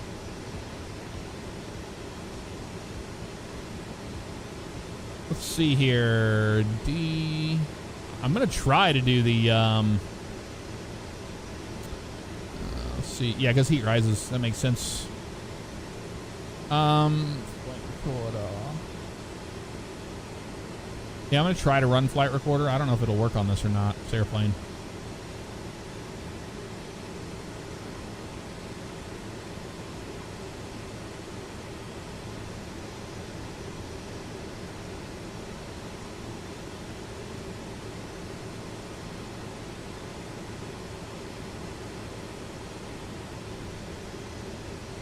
Shall try it.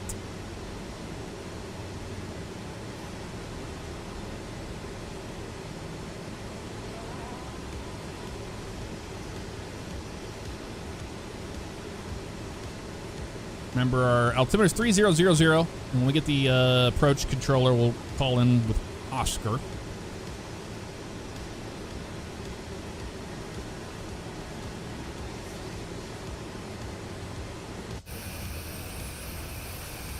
See, whenever you get to like the twilight, the lights all come back, but they're still not very bright. I would like to see the beacon a little brighter than that. That is pretty pitiful. Because if you see like on flightsim.to, so many people do a lot of these different light fixes, like the lighting fixes, and it looks so good. I just wish more developers would like lean into that. Because a lot of these planes that get released, man, the lighting looks so dim. I'll be at World Flight this year? No. GTA 6 will be coming out. No World Flight for me. Did the AC get fixed today? No. Hopefully tomorrow. The part is supposed to show up tomorrow. The new circuit board. 4 Alpha Bravo, contact Tampa approach on 118.15. Over to Tampa approach 118.15. Thanks for the help tonight.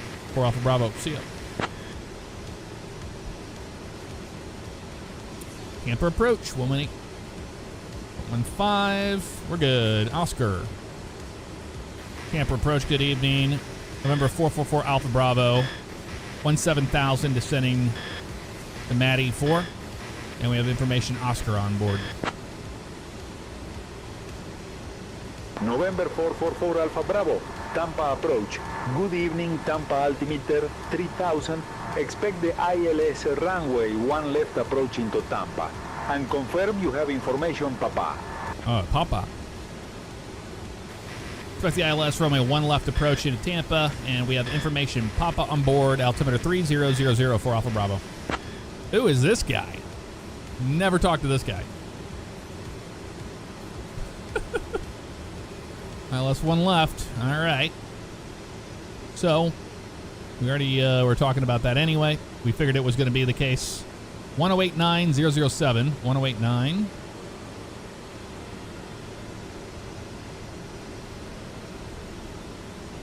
.007 when it comes down to the actual final approach course.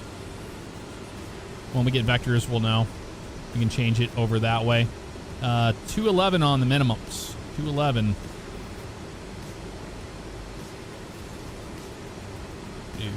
210, that's close enough.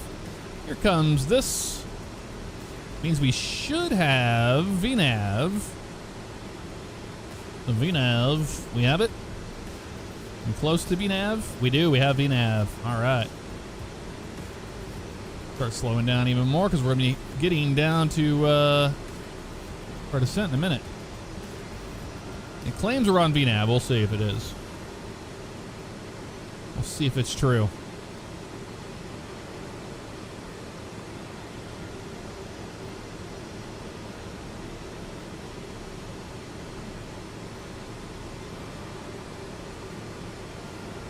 Maddie, 11,000.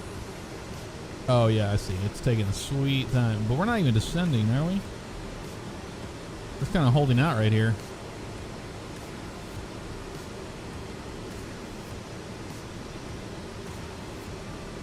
Got a little bit of power in. Here it comes down now. So we got down just a little early, but that's okay. Christopher Short, right now I'm just using a Thrustmaster HOTAS 1. HOTAS X or whatever they're called. Just a cheap setup on this computer. I can't stream from my main rig. Sadly. Very sadly. Yeah, those lights need to be bumped.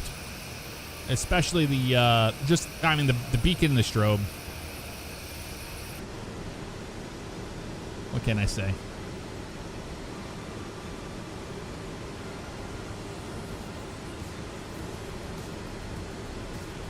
Getting our power in. We're in a nice descent. We grabbed VNAV, so we're FMS VNAV. We're looking good on that.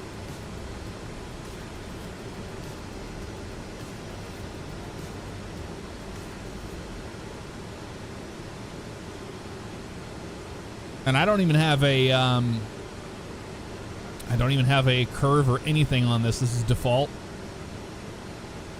I'm still waiting for Team Vodka to make me a curve profile for my HOTAS.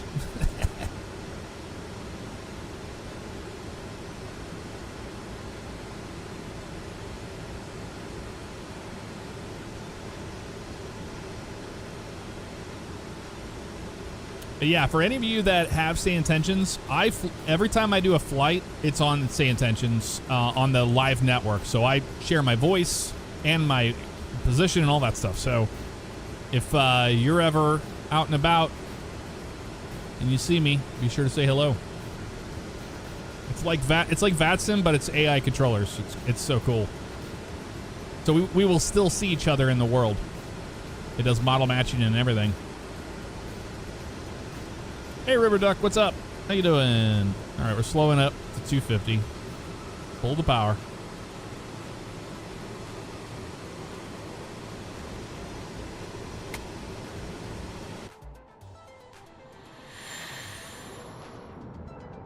Well, she's quiet whenever you have the engines pulled back.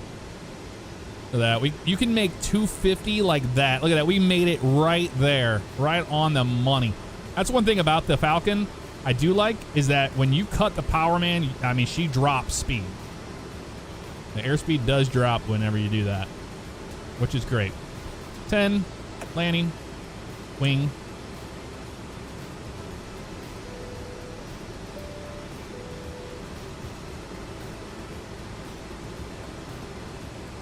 And we'll pull this out so we can change our... There we go, bring it on in. Bring it on in. There we go. Looking good.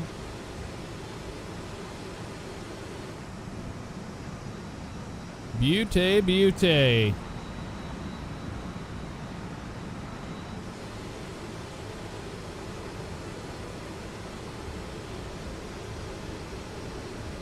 Yeah, it's having us hold right here at this altitude as it continues to descend. We're just early, that's why. And then like stepping down on the VNAV. We need to be 210 where at? I can't even remember what it is. 210 the star for the Maddie. Yeah, at 2. Okay, we got some time. So we have to be at 210.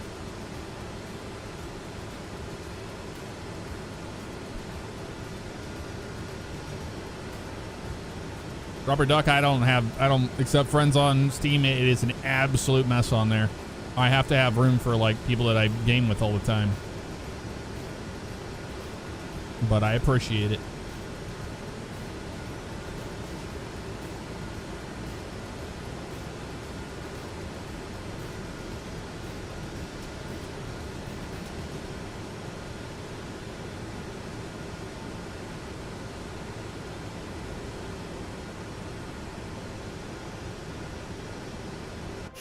see our landing lights.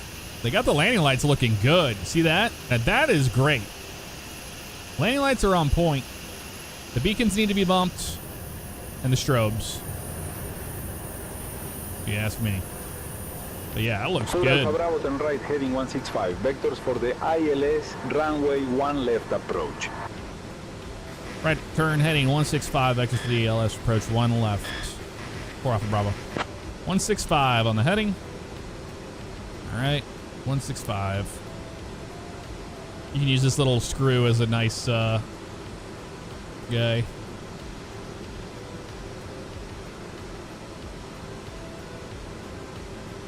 We'll go heading mode.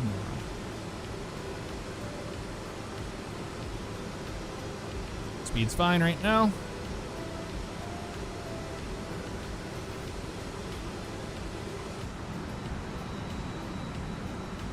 Beautiful sights.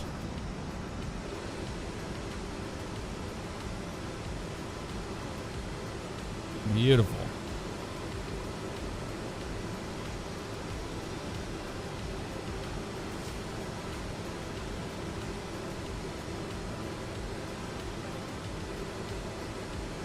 You also have these lights too. You can turn on, which is pretty cool.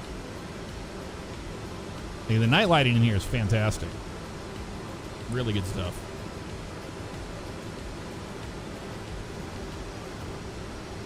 No, these are just clouds. You wouldn't have a funnel cloud at 9,500 feet in the air. That'd be weird.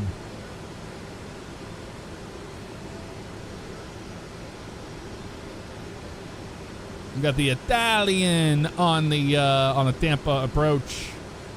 All right, but now we can put in our information we needed. So if we go to the approach, 1 left, and remember we're going to be course 007. 007 on the course, which is over here, I believe. Maybe not. You're not going to do that on that? Maybe not. Oh yeah, we have to be on the nav. That's why. So we go to our HSI, our course. Full Alpha to nav Bravo. 1. Speed 19.5 knots. Speed 19.5 knots. 4 Alpha Bravo. Slowing it up. 195. All right. So yeah, we're on nav 1 now, and our course 007 is already set. So we don't even have to change it. We're good on that. Slowing to 195. 195. That'll be, yeah, that's pi right there off our nose. I'm gonna kill the music for the arrival. Have to get into our pilot brain here. Our pilot brain.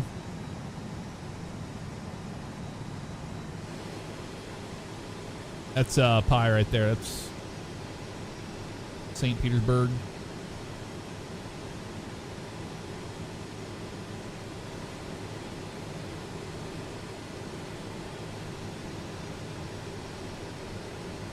Okay, slowing to 195. Probably for traffic, I'd imagine.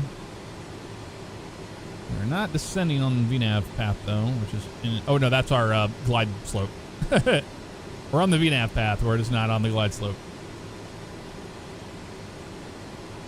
Threw me off for a second. Holding about 195. That's good. We're not flying to Sarasota. We're flying to Tampa. Right there. And we will be parking. Oh, hello. Diving to the ground. Why are we diving to the ground? Why are we diving to the ground? How about we don't do that? How about we don't do that, huh? What are you doing? Crazy ass thing. No. We're just going out of 5,000. We don't need to be going nuts on this. Let's slow it up to a 1. Pull it up. Vertical speed of 1. There we go. That's good. Set it to 1 on the vertical speed. That was wild.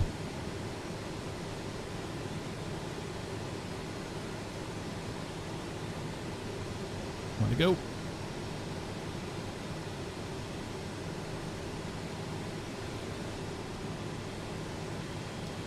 Clear the alerter.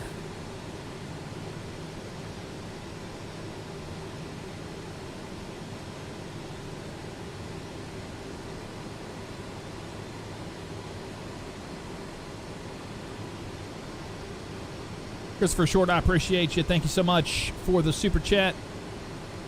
10 years plus. Absolutely wild. Thank you so much.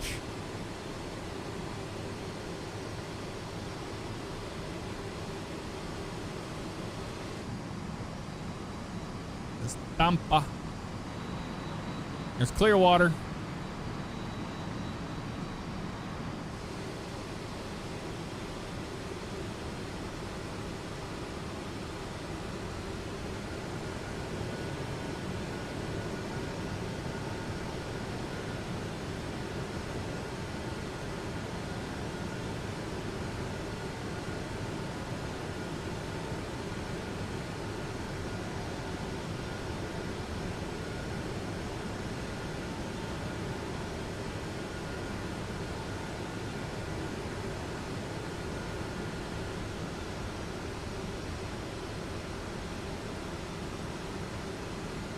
For Alpha Bravo, turn left heading 050.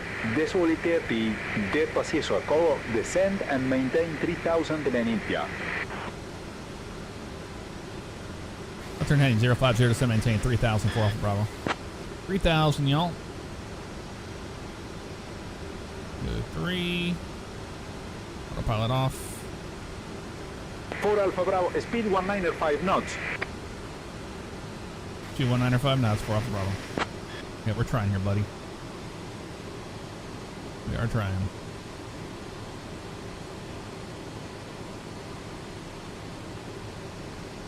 Zero 50. There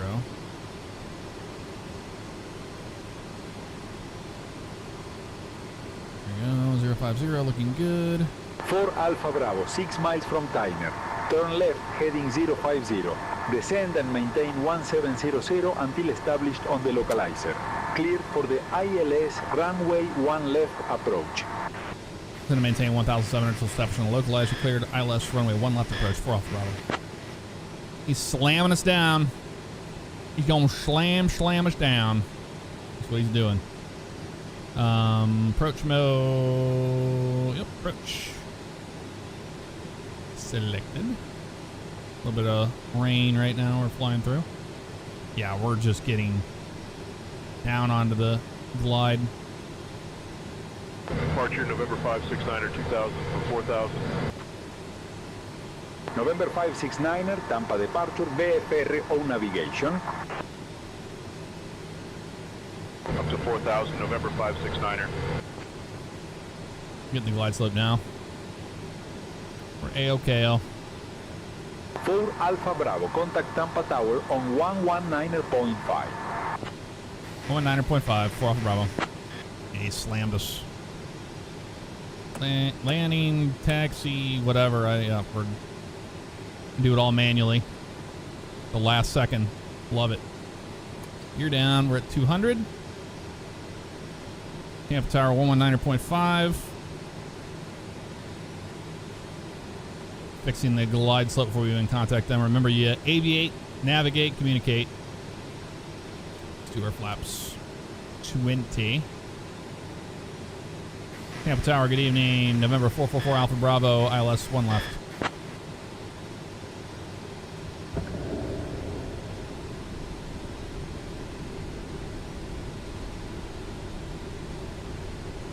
Southwest 4031, contact ground on 121.7. November 444 Alpha Bravo, Tampa Tower, roger, continue approach.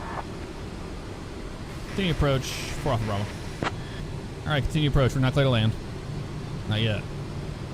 4 Alpha Bravo, after the departing Southwest 737, runway 1 left, winds 360 at 4, clear to land. Caution, wake turbulence. Number 2 to land behind the Southwest. Caution wake turbulence for Alpha Bravo. Alright, we're clear to land. We are getting rocked by some stuff here. Lovely. Lovely, lovely. Ground, Southwest 4031, thanks. So stab trim here. Approaching runway 1 left. 4 Alpha Bravo, continue approach, number 2 behind the Southwest, caution wake turbulence. Continue approach number 2 for Alpha Bravo. Get him out of here then. Like, what are you doing? How's he still on the runway? Yeah, this thing feels like it wants to fall out of the sky, even at flaps 20. Come on, you can do it. I don't like the way it flies under 120 knots, so I'm not gonna try. Don't like it at all. I don't have the damn replay thing going either. Oh, come on, we can do it, we can do it, we can do it, we can do it. Recording. Now we're gonna be too high on the approach because of the stupid recorder. Gotta have a recorder.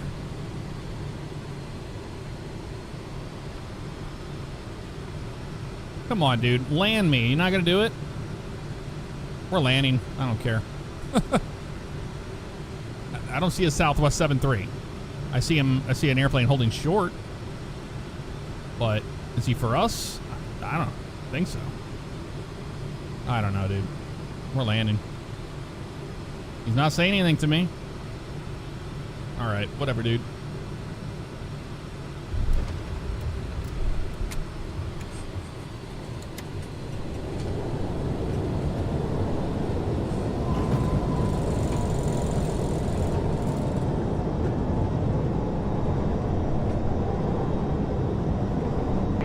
Bravo, welcome to Tampa. Contact ground on 121.7. Contact ground 121.7 for Alpha Bravo. Okay, we didn't get in trouble, so whatevs.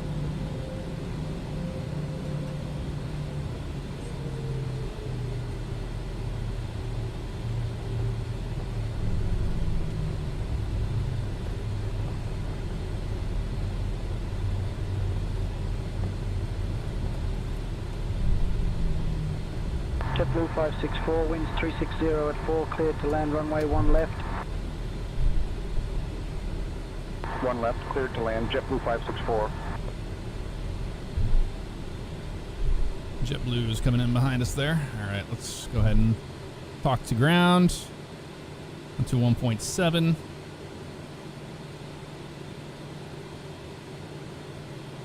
Tampa ground, good evening. November 444 Alpha Bravo, vacated 1 left at Victor 3. We're looking for Signature Aviation.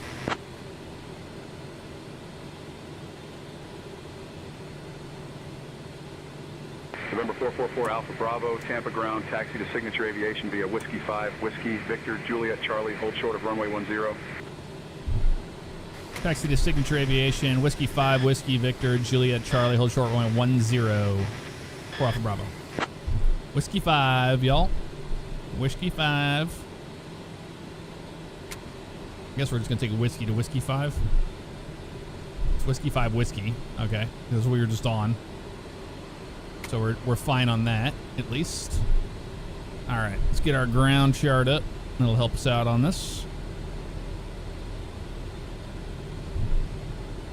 Yeah, it just feels like it wants to fall out of the sky, man. Even at 120 knots, it did not feel stable. We got the replay, though. That's all that matters, right? Never get the replay, but we got it today. It was an okay landing, yeah. It's not an easy airplane to land because of, like, the drag on it. All right, so we're doing Whiskey, Victor, Juliet. So yeah, he wanted us on Whiskey 5 to Victor, like I talked about before. So we'll make the left turn on Victor, but we're just going to Juliet anyway, so whatever.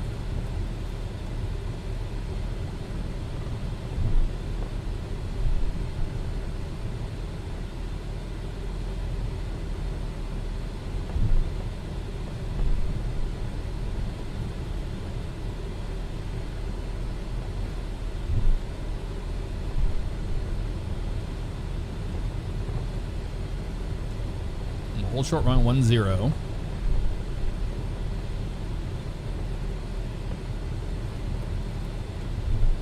we'll take Juliet down to Charlie, and then we'll hold short. There's Disco over there on the left. Discovery. Yeah, is that KBNA? Delta 1275, give way to the company A330 on your left. Giving way to the company A330, Delta 1275. Yeah, it is. Look at this, man. Like, the airport feels so alive with SayIntentions, you know? Absolutely gorgeous. Yeah, the KBNA Airlines over there. Nice. Yeah, I don't know what he was talking about with the 7-3. Oh, hello. That's scary. That's scary. Hello.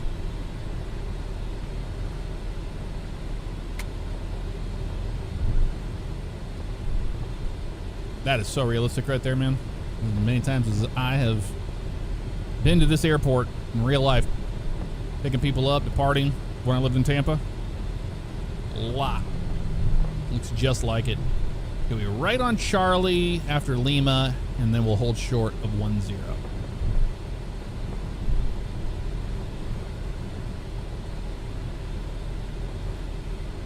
Yeah, we're gonna be in the A350 next. Next flight will be the A350, and then we need to fly the 777 freighter. Haven't flown that in a minute.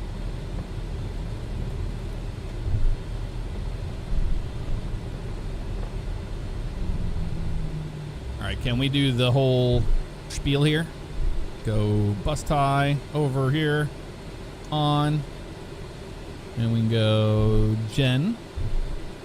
We go start.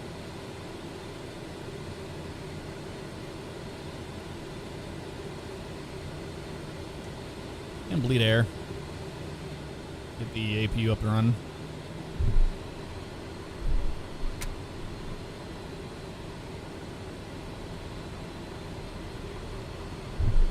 He's landed in Tampa, Spirit 406. Nice. I'm not on VATSIM. I'm on SayIntentions. So if you have SayIntentions, you would see me on the ground here taxiing. 4 Alpha Bravo, cross runway 1 right, then continue taxi via Delta 3, Delta Foxtrot 2, Foxtrot Romeo.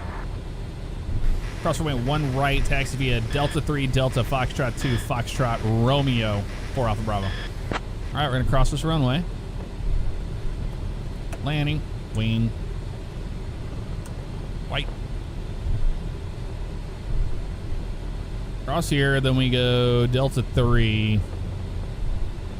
Okay, so Delta. We still have to cross Titan this 5 one. Tango Sierra ready to taxi. Interesting. Titan 5 Tango Sierra, runway 10 taxi via Quebec Sierra Echo. This is Delta, not Echo. Runway 10 taxi via Quebec Sierra Echo Titan 5 Tango Sierra. Maybe he'll have us cross 10 here. We'll ask him just to double check, but we'll see what he does. He might. 4 Alpha Bravo, cross runway 10, then continue taxi via Charlie 3, hold short of runway 1 right. Cross runway 10, continue taxi via Charlie 3, hold short, 1 right. Alpha Bravo. We're not going to cross 1 right. There's no need to. Does he know where we're going? We're going to Signature. Right up here. Pretty much clear here, and we're straight in to the ramp. But he wanted us to go in on Delta 3 to Foxtrot 2. So we can easily do that. Oh, he's confused because he originally gave me Charlie, but now I had to go down Delta. I see what happened. He got confused. We did everything right, but he did not. All right. That never happens.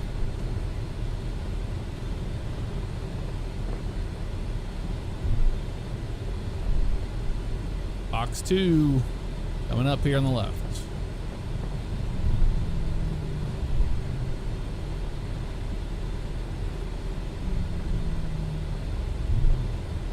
And look at this ramp. Vertical sim. Absolutely gorgeous. Alpha Bravo, cross runway 1 right, then continue taxi via Delta 3, Delta Foxtrot 2, Foxtrot Romeo. Sure. Cross runway 1 right, then continue taxi via Delta 3, Delta Foxtrot 2, Foxtrot Romeo, 4 Alpha Bravo. We're not going to, but sure. He hopes he wishes we would, but we're not going to do that. We're going to go taxi over here. November 622 Uniform Quebec ready to taxi. November 622 Uniform Quebec, runway 10 taxi via Tango, November Do we have Delta any Juliet, hold short of runway flight 1 support right. here? Let's see if we do. Runway 10 taxi via Tango, November get a Delta marshaller Juliet, out here. hold short of runway 1 right, November 622 Uniform Quebec. Toot-toot. No, we don't. That's all right. Worth a shot. We'll park ourselves. We can do it. I have faith in us.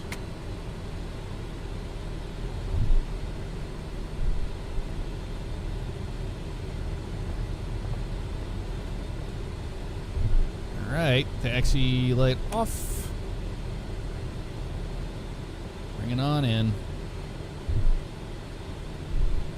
I'm going to show you one of the coolest things you can do with this airplane. If I do like this, just park right here. I'll be able to move the airplane in a minute. I do want to showcase that. Pull the parking brake. Pull the parking brake. Hang on to it. There you go. All right. Yep, bus tied. We know. I'm going to come down here and shut the engines off. Oh, before we do that, we have to do our thing. Let's jump off SayIntentions. We need to set our flaps to 20. That's what they were. Change the time of day.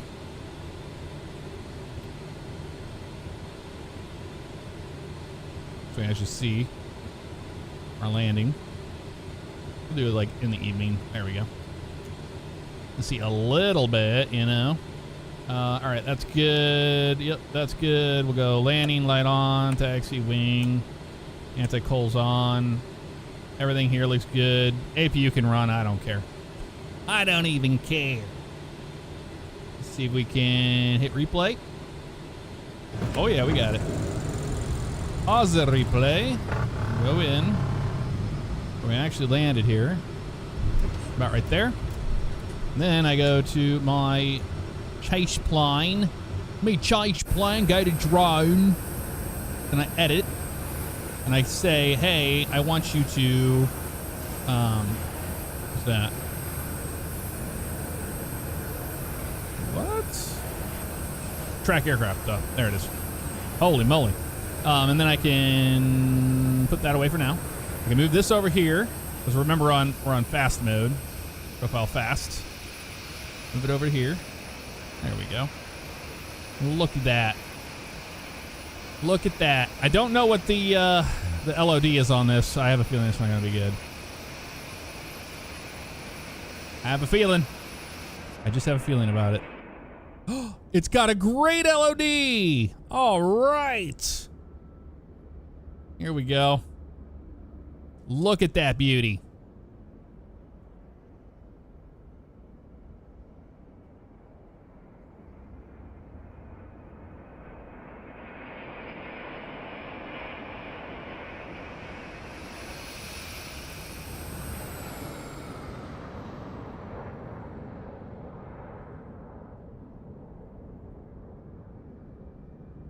WLOD's right, dude. But that looked pretty darn good. Let's move over to this side. Move it up a little bit more so we can watch a little bit more of the landing. Pause it. Reverse it. Reverse it. There she is. Resume. Here we go. Yeah, it was a pretty decent landing. It was pretty decent.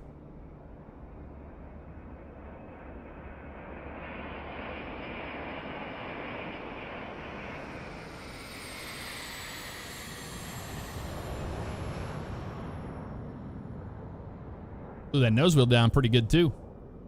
All right, pause it, reverse it, and reverse it.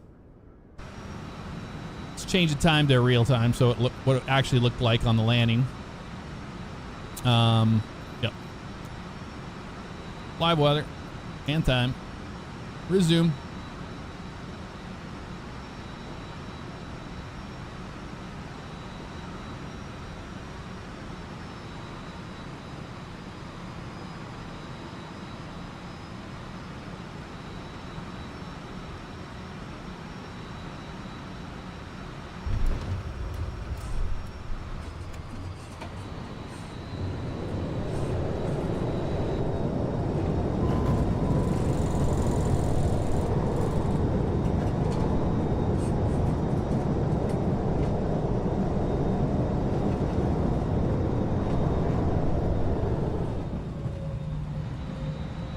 Man, those sound so good. Look at that grooved runway too, man. That's nice.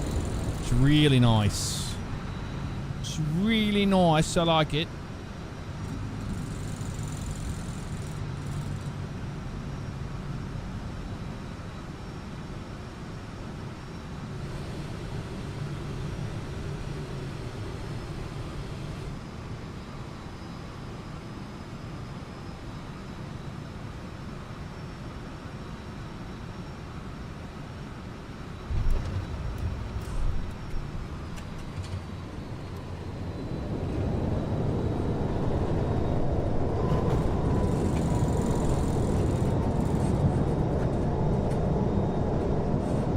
Couldn't get those speed brakes out. You have to manually deploy them on this plane, and it's not easy to do that.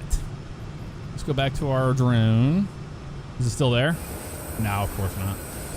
We have to tell it we want to track. Yep. Sometimes I turn it off, turn it back on. It helps.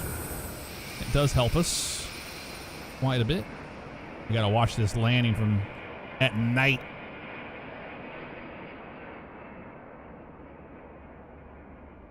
And look at that. He even has the landing lights from that distance. That is wild.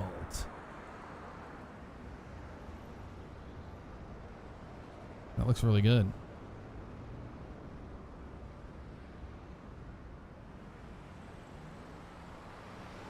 Where's this dang runway at? We're almost to it. Here it is. The approach lighting for it. I hit resume replay. It's going to take forever to get down here. If we don't.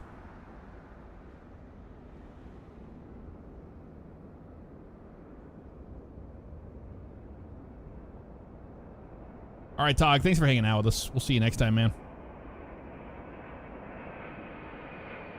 Oh, yeah, she was coming in hot. Let's back it up. Way out there. Way out there. There we go. Just keep moving this thing.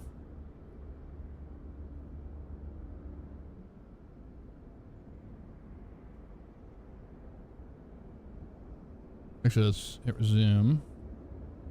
Pause it. We need to see where we actually touch down at here. Like right in here. You're not trying to exit the aircraft. Thank you very much, Pop.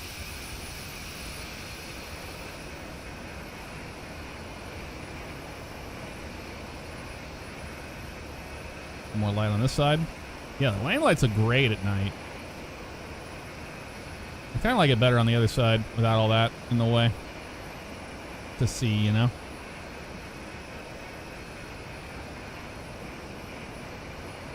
Go zoom out just a hair. There we go. Now back it all the way up.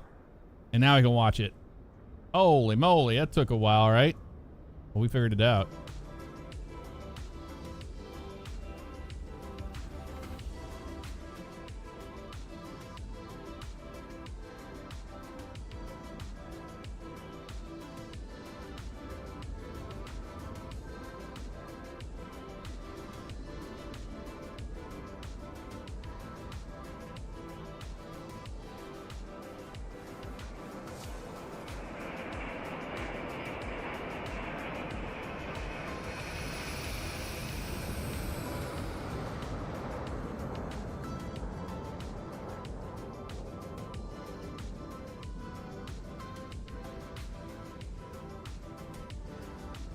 Pretty good. Where did I bring this all the way to? Here? I'm gonna have to slew it back over probably. That's always the worst when I have to do that. It's not the end of the world, it's just stupid. Stop replay. Close you. Wait. I need to save it. Falcon land. There we go. Okay, now we're gonna go Shift Z this bad boy. What is this doing? Why are you moving the camera around on me? That's weird. Whee!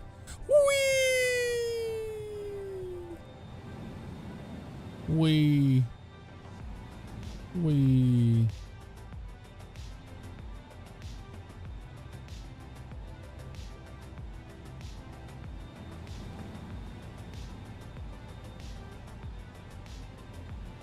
Kind of where we had it. It was right here. Yeah, that's fine. So yeah, I get to show you something cool. So parking brake is set, and we shut the engines down. We should be on that APU still. Yep, we are.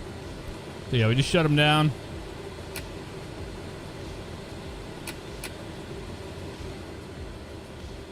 Turn the dome light on. Let the systems come offline. EFIS 2, 1. Radio masters are off. Those are good. Those are good. That one goes to the off position as well.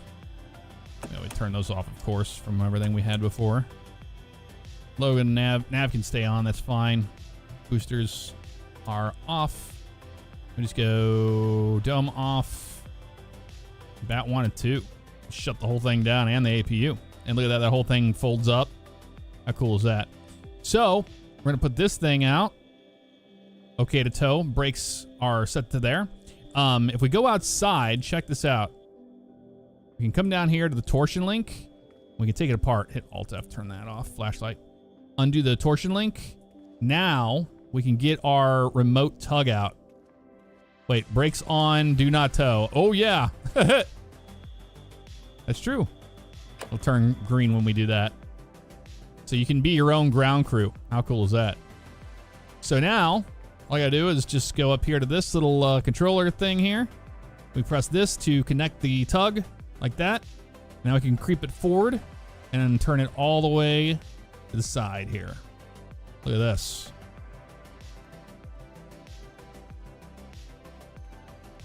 How cool is that? You can even bring it inside the airplane with you too, if you want to. Isn't that neat?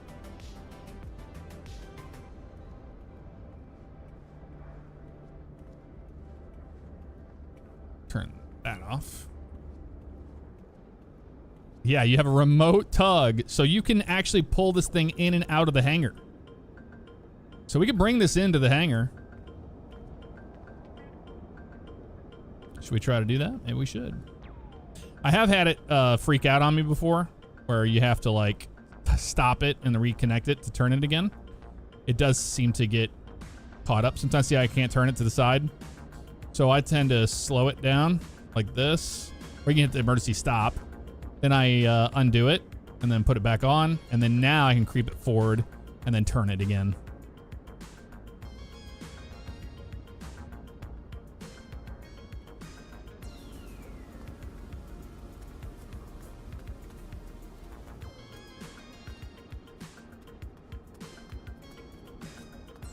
But yeah, I can be up in here while it's happening, which is really cool. Turn the batteries on. You can turn the anti-coal on as well.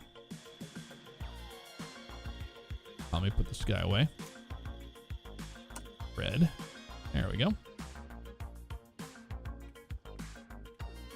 It's still doing its thing.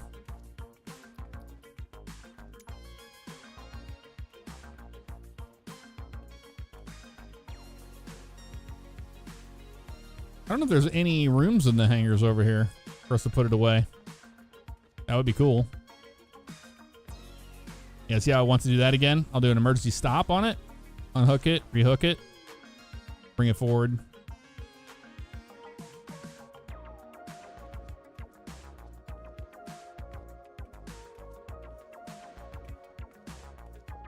It's so neat.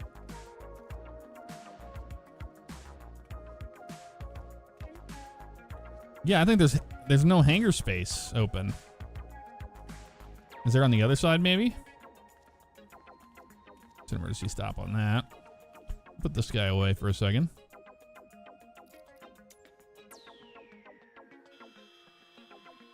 Outside view here.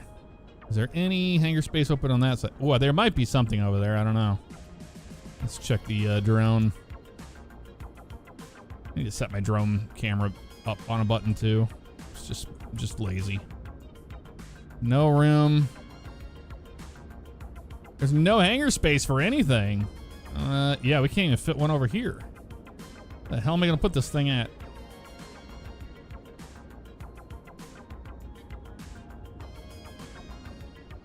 Does Shelter have any room for a Falcon?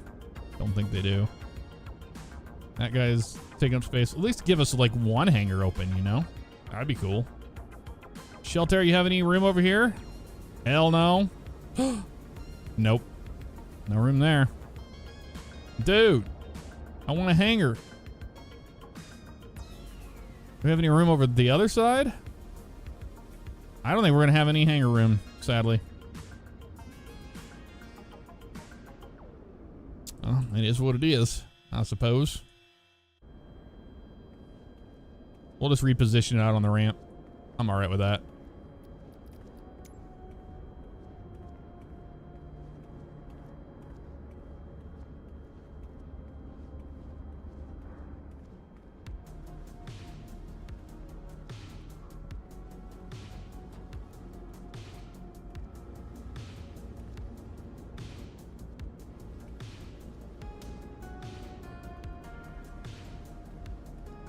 Nope.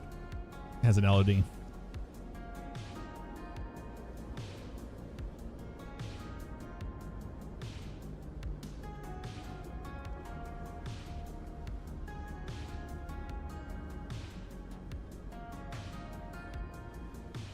But yeah, you always have to... Oh, no, it's working now.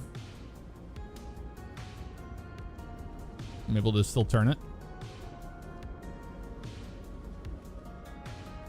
A little bit more speed than that.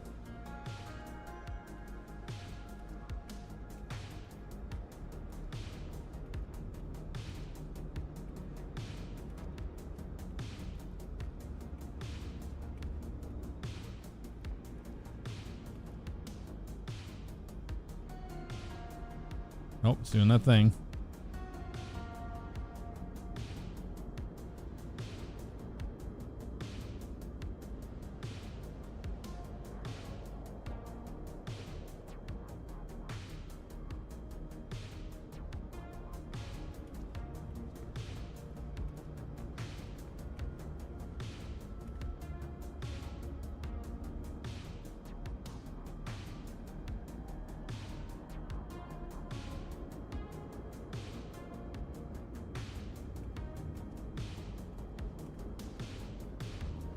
Should be good on the wing.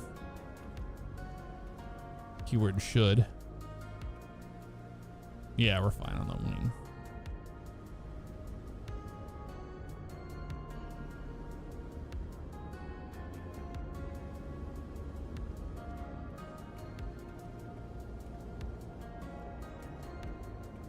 Derail Valley, remote control, and Flight 74 GTA 6. Yep. Not wrong.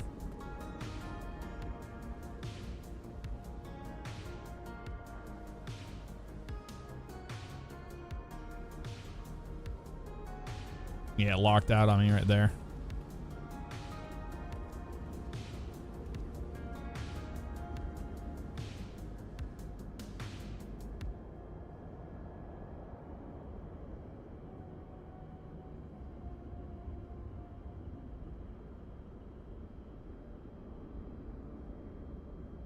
Ever seen a remote tug before? They exist.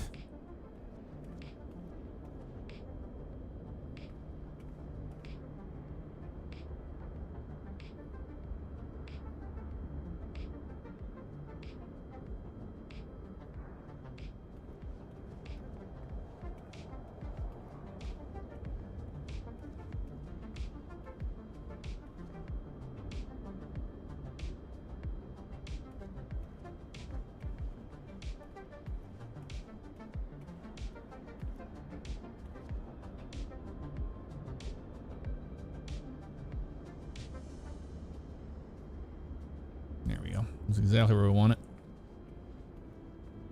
As it lines out here.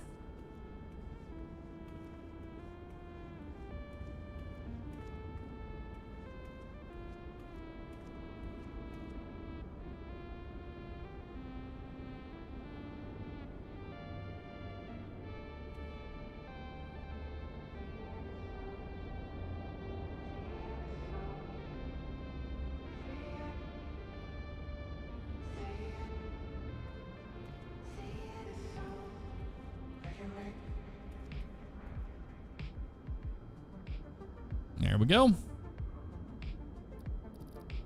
And go put it away.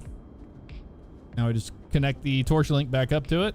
And we'll put all the covers back on it. Shut it down. There we go. Not bad at all.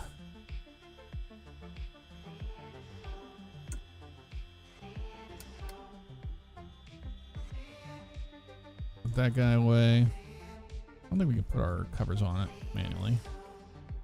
Can we? No. Have to do it through this guy.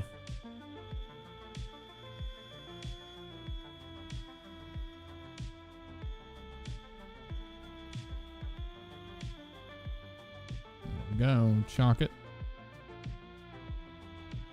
Put it away. And there you go. We have the airplane put away. Oh, wait, nope. Parking brake. Now it's red. And that's what you want to see when you come out to it. Brakes on, do not tow. So now they know. If they want to move the airplane, they're going to have to take it off. Very nice. What'd y'all think of the Falcon? Did you like it? It's different, right? It's a very different airplane. Excited to see the updates for it come out. We definitely need those. You don't? You leave the brakes off. Okay. Oh yeah, because it's chalked. That would be why.